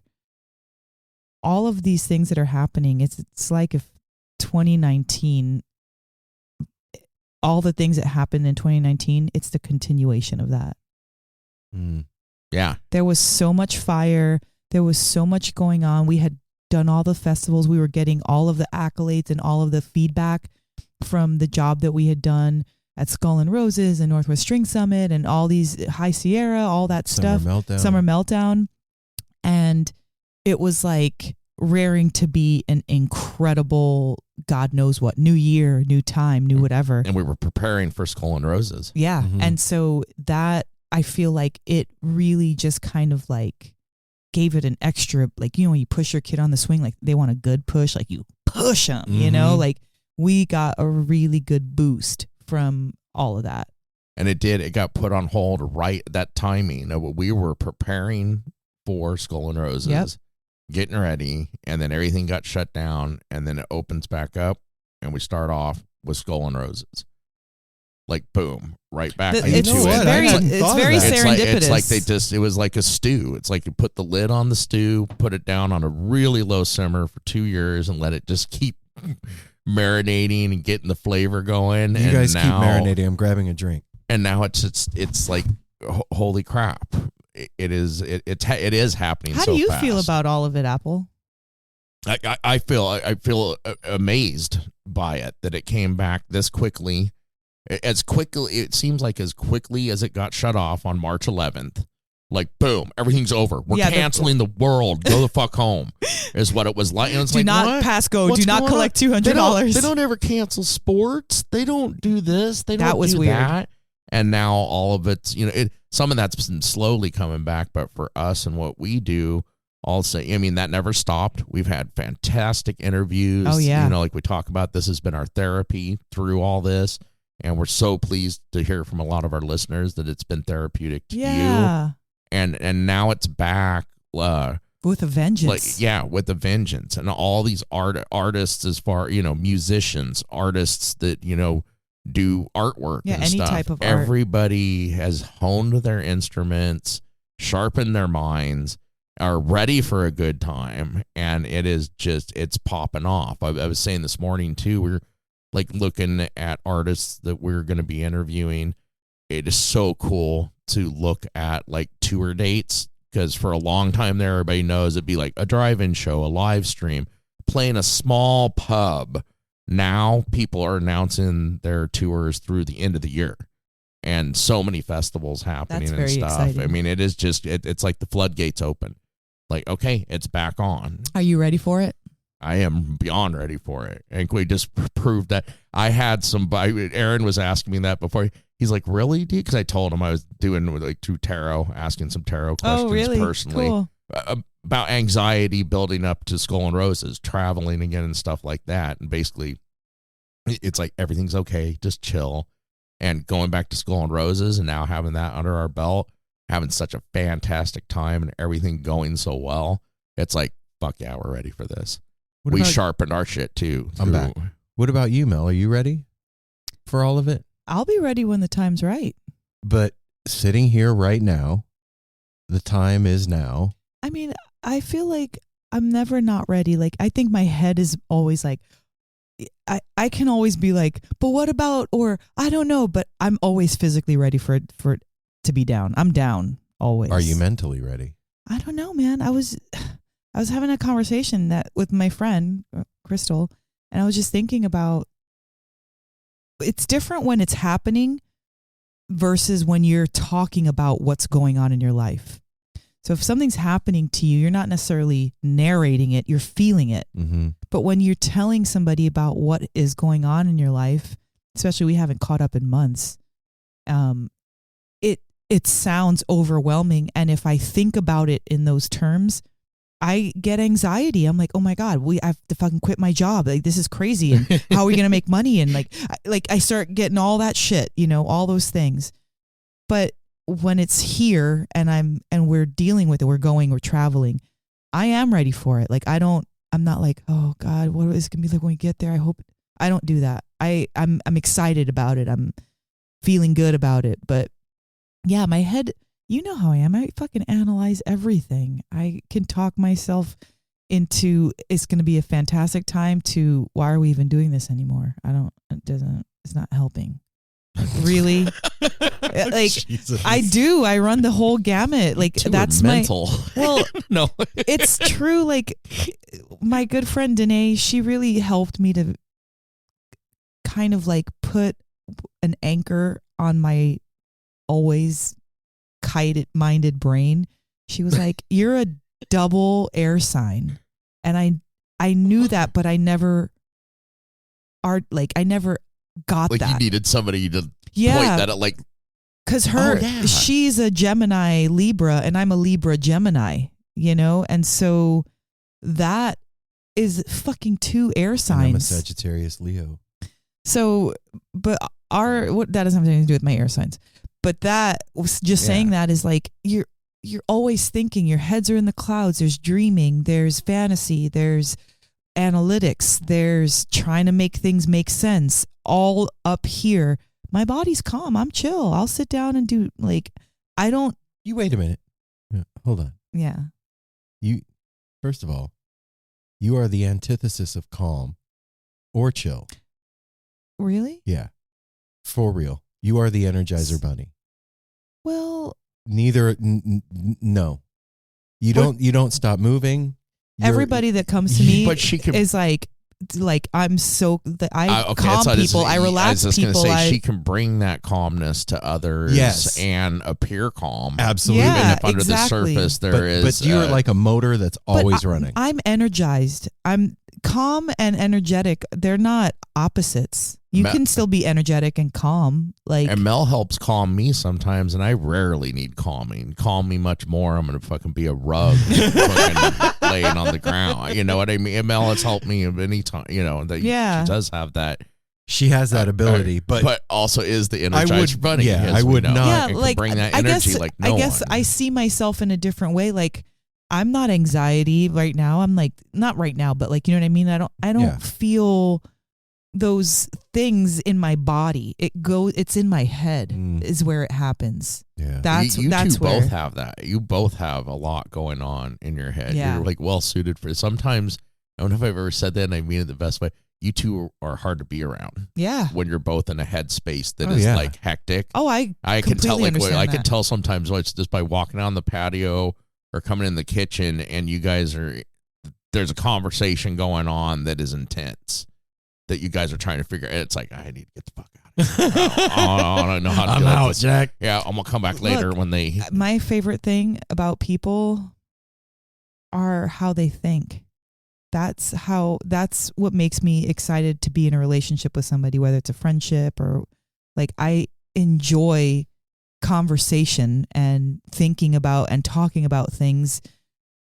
That's what I love. Like, to me, the best thing, end of the festival night, nobody has to go home, and just staying up talking. That is like my fucking favorite thing to do. Not to be out running around. Like, we already did all that. I liked at the end to just fucking chill and talk about stuff. That's like a warm Grammy blanket. Yeah. Like when we're all sitting out on the patio, bundled up, Yes. and just talking. I about like everything. I like talking, and I like people to I love conversation. So That's good. I think we all Yeah. that's why we're doing this. Mhm. It's a good thing we all like talking, dude, or there would it's be. totally like, it satiates me in a certain kind of a way that is like, there's a hole in your heart and it's only big enough for you, or whatever, you know.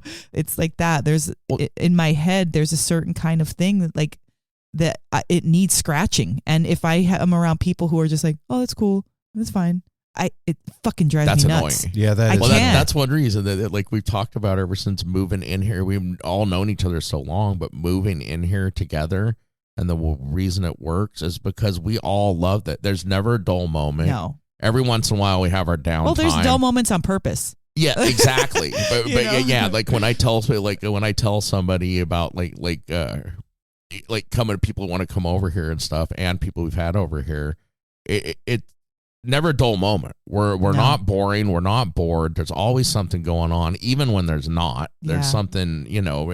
Well, and we all sometimes, love sometimes talking. we're in bed by 7:30. Well, Most that's times. because that has to do with Mel having to get up at 4 a.m. Yeah. If Mel didn't have to get up at 4 a.m, you wouldn't be going to bed at 7:30. No, True. absolutely not. True. We'd be podcasting till midnight and waking Yeah. up at 10 sometimes. Yeah. And, you know, that has to do with our work schedule. That's Right. why I'm on a schedule of what I am. Yeah. That'll be gone eventually. Then we'll be doing whatever we want. Yeah. Then we'll never sleep. We'll sleep Like whenever the once fuck we a month, want, right? hang upside down from the tree out front. Get a little fucking shut-eye, fucking nocturnal bitches. I guess everybody Taste just the deals rainbow. with bitch. Taste the rainbow, bitch. I guess just everybody deals with their, you know, anxieties or like, you know, tendencies differently. And Yeah. you know, and I just like with the social anxiety thing you were talking about, I don't get social anxiety. I get like my gas is empty and that's the end of it. It's not about anxiety. It's like I don't have any more. That's the end. It's not like I'm scared to say something dumb. It's like the well's dry, the baby. tank is Yeah, it's time for sleep and nothing else. No more to give. The No well more- is dry. Yeah, that's me. And more often than not, that how we sync up that way. Well, especially the three of us. Yeah, we're for on pretty sure. much a lot of the same schedule. Mm-hmm. Like I found myself last night. Like I'm like, they're in bed already. I went out on the front porch. I was like, fuck sometimes I really do want to hang out, but I don't. But you had to go to bed to get up. And Aaron's on your schedule. He likes getting up in the morning. He works on the pod. He does whatever. Yeah. But last night I found myself. I'm like, fuck, it's so late. And I looked. It was like 9:05. And I'm like, well, I could go watch Saturday night. Like, do this or that. And I went out, like, had another smoke, smoked a bowl, and was like, I'm fucking going to bed. And I got a great night's sleep. I slept. I didn't get up at 4, but I got an incredible night's sleep. I slept longer than I normally do on the weekend. And we all kind of fall into the same schedule. I don't want to be waking up at 3:45 every morning, but no, it's fine. It's what it is. It's a season. Yeah, it's definitely a season, and I'm enjoying it while it lasts. I've been thinking a lot about that lately. About seasons, yeah, and like seasons of life. I saw a picture today. I was looking for something in our storage room, and there's a picture in there from when we lived in Vegas, and we're sitting in the backyard at my dad's house. Oh, you and Simon. And me and Simon and my dad are sitting in front of the fire, and it was cold out, whatever. And I thought to myself, like, when that was happening, it seemed like that time was going to last forever. And it feels like that in life. Life feels like that. And it's important to remember that there's seasons, that not every part of our life is fixed, always happening. Yeah. This festival season that we have all this stuff going on is a season. Absolutely. And there's going to be a season of coming home and hunkering down, getting back to nothing is fixed. Yeah. And I think that has helped me be more present in stuff, because when it's difficult, I have the knowledge now of like, oh, this isn't always going to be like this. This is a season, and I just need to knuckle down and make it through it. Where before I would be like, this is fucking going to be forever. I'm burning out. Like, I don't know how I'm going to get through this. Blah, blah, blah, blah, blah. And yeah, the macrocosm is, even though you've been at your job for, say, 15 years in the same industry, maybe that 17th year, you're not going to be. Mm-hmm. Boom, and know? Yeah, and that's another thing that we've like been discussing around here lately that is a fucking trip, is like not working anymore for anybody but ourselves. I like to say it, working for ourselves. Not working for anybody but ourselves is not coming. It's coming. Yeah. Working for ourselves full time. Okay. That's the way it's however you want to say it, it's coming. Well, I just, you know how I am about words. And they have power. Yeah. It's a thing that, like, I don't even know how to say this. Like, before it was just an idea. And it was like this long, off in the future goal. And maybe someday, if ... then we'll be there, wherever there is. And it's fucking happening. Like, it's not like later down the road. It's in the midst of going down. And I don't think I've ever in my life been aware of something happening while it's happening like that. Like, does that make sense? Yeah, absolutely. Yeah, it totally makes sense. We've all been talking about it. Yeah. I think I said that. Yeah, too. we talked about that. We were talking about it the other day. It's like, for first, I feel, I not just feel it, I can see it. I feel it in my bones, my soul, everything. Like this, it's happening. You, Apple, feeling it and expressing it does something a little bit different than Aaron saying it. For me. Me too. And maybe maybe the explanation I can come up with is that now we all believe it, and you're vocalizing it, not keeping it to ourselves. And because I know how Aaron feels already, and I know how I feel, but to have, and it's not like it's not like you don't feel like that, but when you vocalize it and your energy, I've been vocalizing. yeah, it and a your lot energy more around and it is different. yes. It's not like, before Aaron and I, it was like me and Aaron against Apple, and we like pick on Aaron and like, he's being serious today, and we kind of came in and we weren't. I will say, I'll speak for myself. I wasn't as serious about No Simple Road. I was dedicated, but I wasn't as serious. There's two different things. I think we all kind of, and we've all said that since the big thing, Aaron. Well, you both said it, and I'm realizing it is like it was like taking the beaver dam out of the stream of moving the studio down here. Yes. Like feng shuiing the show, No Simple Road, yeah. and us. Yes, it is completely since that happened has opened. It's just a up coincidence, so much. dude. One thing has nothing to do with the other. Well, It's yeah, not a you can tell synchronicity. yourself that all you can tell me that out loud, and I'm not going to buy that shit. No, but It's fucking magic. it's like Joking, all of us, bro. we're all literally saying, I'm going on, me too, me three, and we all do it at the same time instead of saying, I'm going on, like, I'll meet you there or I'll see you there. Like, it's if you get us there, I'll go. Once you get there, call me. Yeah. For the first time in all of our years of doing this too. Well, I shouldn't say first time. There's been moments and stuff, but since like the beginning of the year, even before moving, I'm anticipating doing what we do. When before it was just like, okay, we're gonna, because we weren't as schedule oriented as what exactly are we gonna do the intro on Saturday, Sunday. Like we are all a lot more vocal and on top of things as That's far true. as the schedule. It used to be we didn't know until the last minute. Are we No. gonna do this? That's today? what I mean when I said I wasn't This morning, serious. when I woke up, I could not wait to. Well, we didn't do the interview we were supposed to today, but I was like built up. I'm out there on the patio listening to music, getting pumped, having a hard time working on my just like this energy of like I want to be a peach right now. like now the anticipation is really building, and that keeps it keeps it really sharp. Yeah. And focused. I want to listen to everything of who we have coming up, whether it's a month from now or whatever. Yep. Like more like kind of rocking and excited, and but then not letting it get to be too much. And maybe this is far off, but like say like you have a family business, it's like a shoe repair or something, and like you like it's fine because it makes good money and it's safe, but then you actually fall in love with shoe repair, and now you want to be a fucking shoe repairman, and so I feel like that's what happened. It's like at the very beginning, a good I feel like right? I fell in love with us again at Skull and Roses. There was definitely a resurgence. Like the romance was building again since moving, and now I'm in love with what the three of us do and what this is again. I think any relationship gets stagnant. That's fucking true. Like we've been in a relationship for 24 years. You guys have been in one for 30, whatever. Like they go through cycles, seasons. They go through seasons, and sometimes like you better fucking wake that thing up. They're playing like, what is that?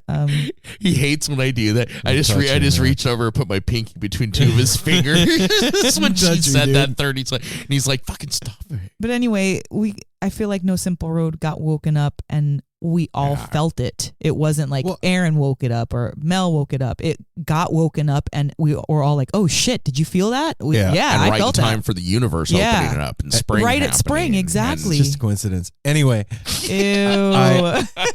Mr. Coincidence over I here. remember at Skull and Roses, we were standing in the media area, and we were you and me, and we were talking about Peach and just all the stuff that was going on and whatever, all of it. And you were like, "How do you feel, babe?" And I was like, I can't do it right. I can't process. It's too much. It's all awesome. It's all the best news ever all at once. One of these things would be the best thing that ever happened to us. But it's the best thing that ever happened to us over and over and over and over again. Mm-hmm. So I don't know how to deal with that. Like multiple. What do I just like explode, like, or disappear into my belly button, or like shoot off with rockets in my feet? You know, like well, that's joy, right? How do you process joy? Go to Fish. I don't know. It's a good start. Yeah, go to Fish. Go to MSG for 4 days, and I'll talk to you about it there. I don't know, and you know, with some distance between that conversation and now, I still don't know. I feel like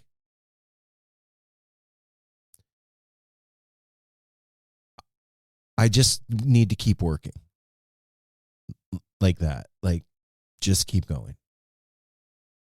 Like, not like you can't celebrate or you can't be happy for you're not like that. I'm not talking about that. I'm just like, just keep going, man. Yeah, just plotting the course, just keep getting the things. Keep doing your thing, bro. Things become successful and known because of consistency. I remember that if you do something great one time, that's cool. But if you have a track record of being great at what you do, that's a whole different thing than doing something once great. There's a book by, I think it's Napoleon Hill. Yeah. Is it Think and Grow Rich? Mm-hmm. Maybe one of those books. And he's talking about that. And part of that whole thing is just continuing to show up doing what you do over and over again. Don't stop. Period. It's like being a parent. You don't stop being a parent. Yeah, but there's shitty failure parents. Well, I'm not talking about them. Okay.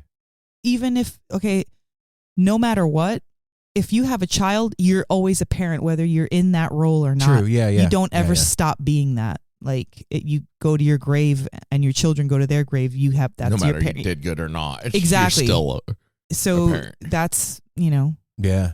It's so, that has stuck in my head ever since I read it. Like, just fucking keep doing it. Keep doing your thing, whatever your thing is. Yeah. Just keep going and doing it. And of course, stop and celebrate your wins and be happy for the shit that happens with you and to you. If you don't do that, it's sad. That's all. It's like those people that are amazing multimillionaires and then they don't appreciate it. They don't like eat the dinner. They don't stay at the party. Mm-hmm. They don't, like wear the jacket. Like, I felt like that's what Skull and Roses was for us this year, was like that celebration. It was like, very much celebratory. Boom, this is your community. This is the effect that you guys have had in it. This is where you are.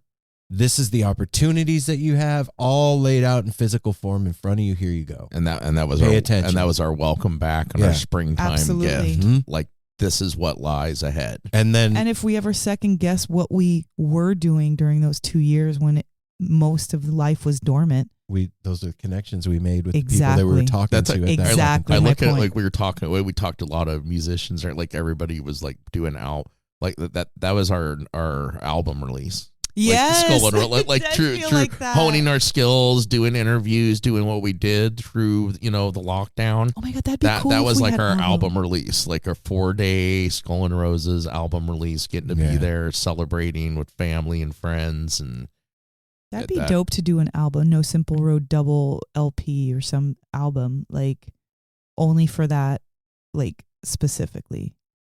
That'd be dope. That would be cool. And you could do the cover art, and I could do the back art. 3 wheels are turning now. I don't know. Sorry, I just throw things out. More stuff to the fire. Oh, it's there. You but this is the thing when we're solely focused. Look, Darwin's running through. Then we have opportunity to do other things. Yeah. You can take ideas to the next level. Look, here's the thing, man. Like, I don't know if you guys listening know this. Probably don't, because the perception is opposite. But it's hard to make money podcasting. It's hard to make money these days, period. But it's tough to make money podcasting. It's a weird business. Very. And it's new. It hasn't been around for ish. It hasn't been around for 100 years. It's new. It's only been around since like 2009. So, I mean, it's pretty fucking new. And the perception is everybody's making money like Joe Rogan. Who? From who? That's the perception. Like a lot of people think that. Like Never come across one if you're person like doing a that. successful podcast, you're making money. And the reality is that's not so. It's very I think people think that with bands also. yeah. Just like we found out. Same thing. Yeah, Same because with cannabis industry. Mhm. Yes. Everybody's killing it. That's No, what. they're That's not. why I said that, Aaron. Not because to undermine you. Like it's hard to make money. Period. Like I think some people don't realize that whether you look successful or not, or whether you're putting out good products or not, if that's what you're doing, it's still like even if 100 people buy it, great. So that's good for a month. Yeah, you know, that goes that's right it. back into Exactly. the tank. So Right. that's what I was meaning. My point is though, like to be able to support the three of us, something magical has to happen. And part of it is the Patreon thing. Like That's a big part of we it. talk about it at the beginning of the show, and like you guys hear the same stuff week in and week out when we go through that, but understand that like that is the avenue for us to support ourselves with this creative endeavor. Period. Yeah. Yeah, Like, that's somebody for buying some- our $10,000 painting right there. Yep, you're buying our art. And that's Mhm. the thing, like with podcasts too, like Podcast that's in its infancy. It's pretty much free. But it is. Everybody's giving it away for free. You don't have to pay. And No, you do not. And it's not. It's like how television ended up getting there. Right. Now there's cable companies, streaming services, and that took a long, long time to get to where you had to pay for content. Right. And Yeah. that's, you know, So, you know, when you hear us like talking about Patreon, that literally is we're putting our art out there in hopes that when you consume it, you will pay for it. And it doesn't have anything to do with the money at the end of the day, really. And I know that's confusing what I just said, but think about it. It doesn't really have anything to do with the dollars and cents. It has to do with the energy of it. It's the reciprocal relationship that we then are in together, where we're connected and doing something as a team. I think about it too, like when you go to like the farmer's market and you pay extra for the pound of strawberries because they're fucking artisan strawberries and they're beautiful and they picked it like 4 hours before they got there. And that person that made a candle that's selling for $15, you can get one at Target for $5. But this one person made it and it's soy and it's got this certain kind of a wick and it's got beautiful art that they did. Like our podcast is handcrafted, you know, it's artisan. That's what we're doing. We're not like putting up a template and reading things out loud. No. We're like we're sharing organic, our life organic and our artisan. our struggles. We're like Farm to table podcasting. It's true Boom. though. It is. True. Yeah. Like, and that's what I was thinking. Like, we're at a booth at the farmer's market, and yes, you can listen to another free podcast. You can come by and taste all the strawberries you want. Yeah, but at the end of the day, does another podcast make you feel like family? Does another podcast like you guys all our situation? If you help No Simple Road, you're helping 3 of us at the same time. Yeah, that's true. That's intense. Like I'm helping. You want to stretch your buck? You can. Yeah, man. Well, I think it's cool to have conversations like this because money is one of those things that it's like, you know, if you ask somebody how much they make, it's all uncomfortable. Like it's none of your business. Or if you ask somebody to borrow $20, it's like, why? What do you need it for? Or giving it to them while like holding tight, you know, like money just can be a weird conversation. Yeah. Yeah, And money makes it weird. And it doesn't have to be. Money's changing anyway. Like pretty soon we're not going to be asking for dollars. We're going to be asking for like fucking Credits. Bitcoin or cryptocurrency or like We'll take that too. Yeah. Oh, shit. whatever. Yeah, we're not you know? picky. We're not picky. Mm-mm. But yeah, you know what I mean? Like it's just Well, and that's what I think everybody out there, I think most of our listeners would agree. Like we had a good friend over yesterday, and that's something he was struggling with. Is I hate money. Well, we all do, but it's necessary. It's Well, the some people really love it. society. It's like saying It's I the hate society shovels. that we live in that requires that we pay for things. It's so to keep weird. the lights on and things If like you guys that. want to do it this way, just be like, okay, our power bill's like $200. How much you want to throw down for our power bill so we can hear this? In the very beginning, I've always said this to Aaron. I was like, let's put on like, okay, how much of our living expenses, say they're like, $7,000 a month, $5,000, whatever. And then we put like, instead of like going up to $5,000, however much people are like donating, we take away from it. And so you could be, you know what I mean? Like there's a $5,000. Oh, you're able to take a chunk out of the chipping nut. away. Yeah, at exactly. it. And so at the end of the month, you're like, oh shit, there you have a fucking Help No Simple Road $200 reach their nut. yeah. And you We'd can have be a little happy board that like on the telethons that Yes. we chip away at Yeah. That's instead what- of building up. that's what I'm talking about, Apple. That's exactly my thought always from the beginning. Remember, Aaron, I always said that. do And I was like, remember. why don't we get sponsors of shit that we can use and that we love so we don't have to buy it? And we did that. And we did. yeah. But it's always been my thought to kind of change how we receive or how we get money. Like, think about it, change your perspective. But that whole thing about hating money, dude, that I don't hate money. it's like it's a tool. It's like hating a shovel or a screwdriver. I hate screwdrivers. Fucking Yeah. stupid screwdrivers. They're always Oh, screwing screws in. we know what's meant by that. No, we, but all it's- do. We hate what money does to people. Yes, and Yeah.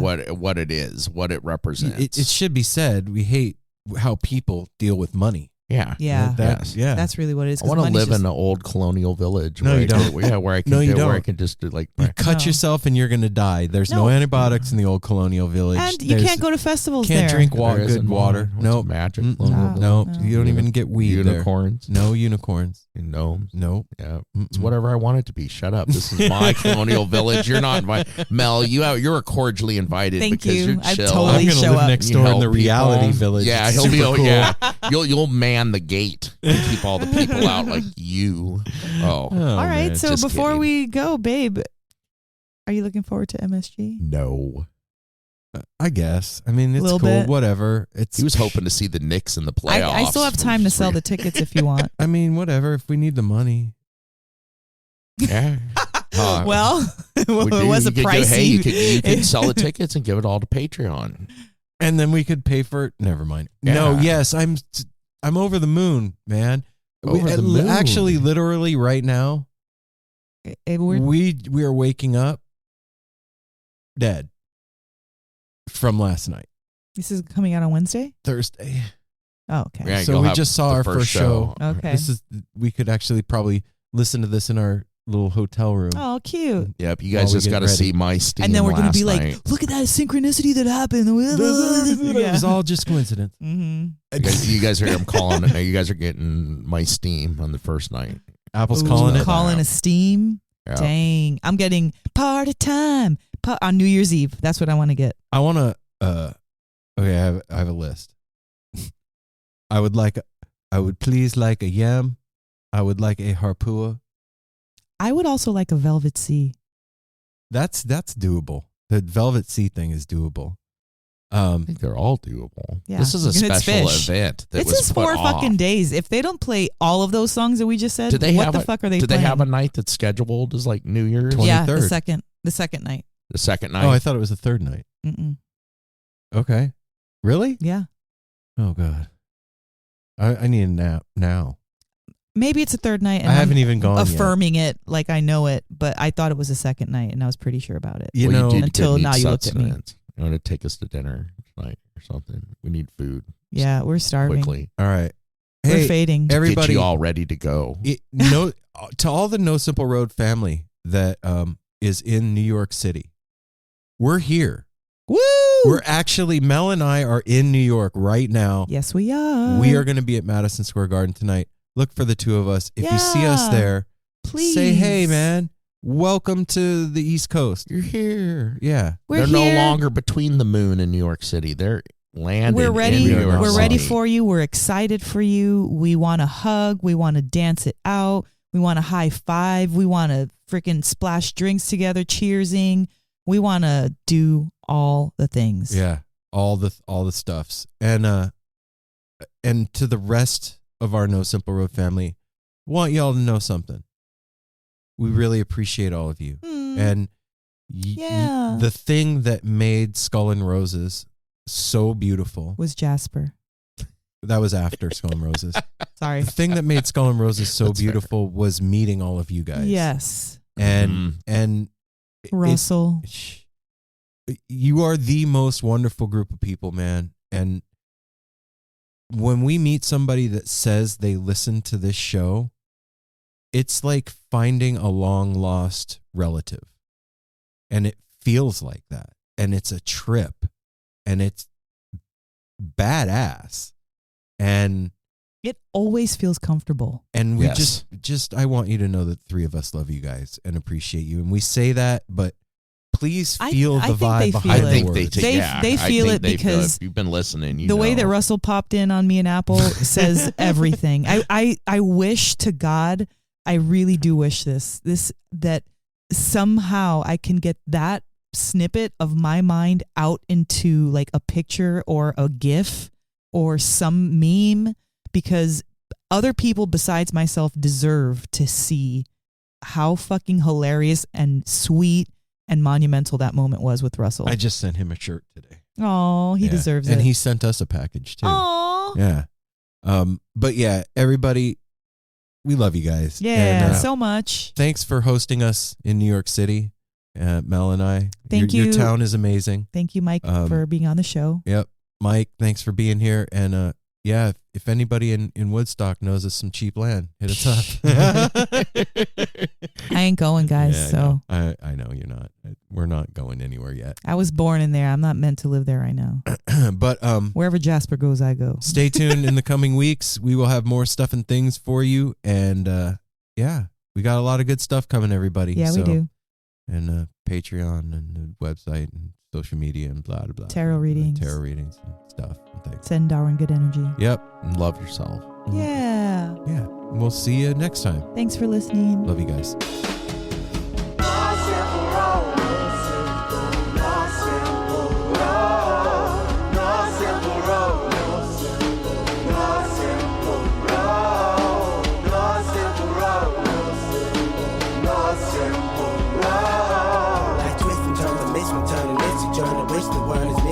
But it's a burden. Family needs has been deferred, and hella means been the earth, and alchemy can bring the birth, the melody of a newborn. So persistent, so resistant, so insistent, so commitment, so resilient, or haven't you learned it? Still, one simple road.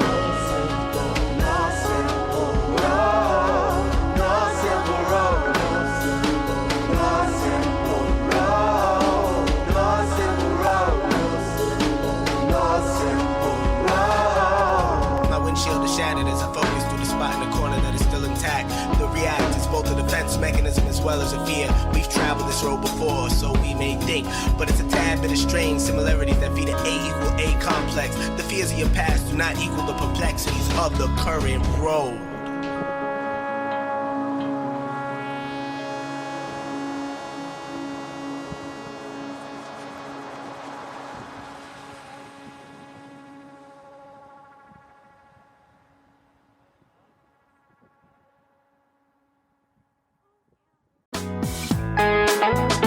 Hey listeners, I want to tell you about the April-May 2023 issue of Relics magazine. Features a Dave Matthews Band cover story with additional articles and interviews with The National, Graham Nash, Wayne Shorter, ALO, Ivan Neville, our friend Eric Krasno and Stanton Moore, Marty Stewart, and much more. Check out the latest version of Relics and subscribe now at relics.com/DMB. Thanks, Relics. What's up, everyone? It's Joe, and I'm the host of That's Awesome with Joe, a podcast on the newly formed Sound Talent Media Podcast Network. I talk with tons of your favorite artists, managers, touring personnel, and more. Most of the time we talk about music, but lots of the time we end up talking about something completely unrelated. We laugh a lot. We do a lot of really stupid things, but also some things that are really informative and interesting. Basically, it's a podcast that I think you should listen to. Obviously, I'm biased because it's my podcast, but I think I might be into it if I wasn't the host. Check it out at soundtalentmedia.com.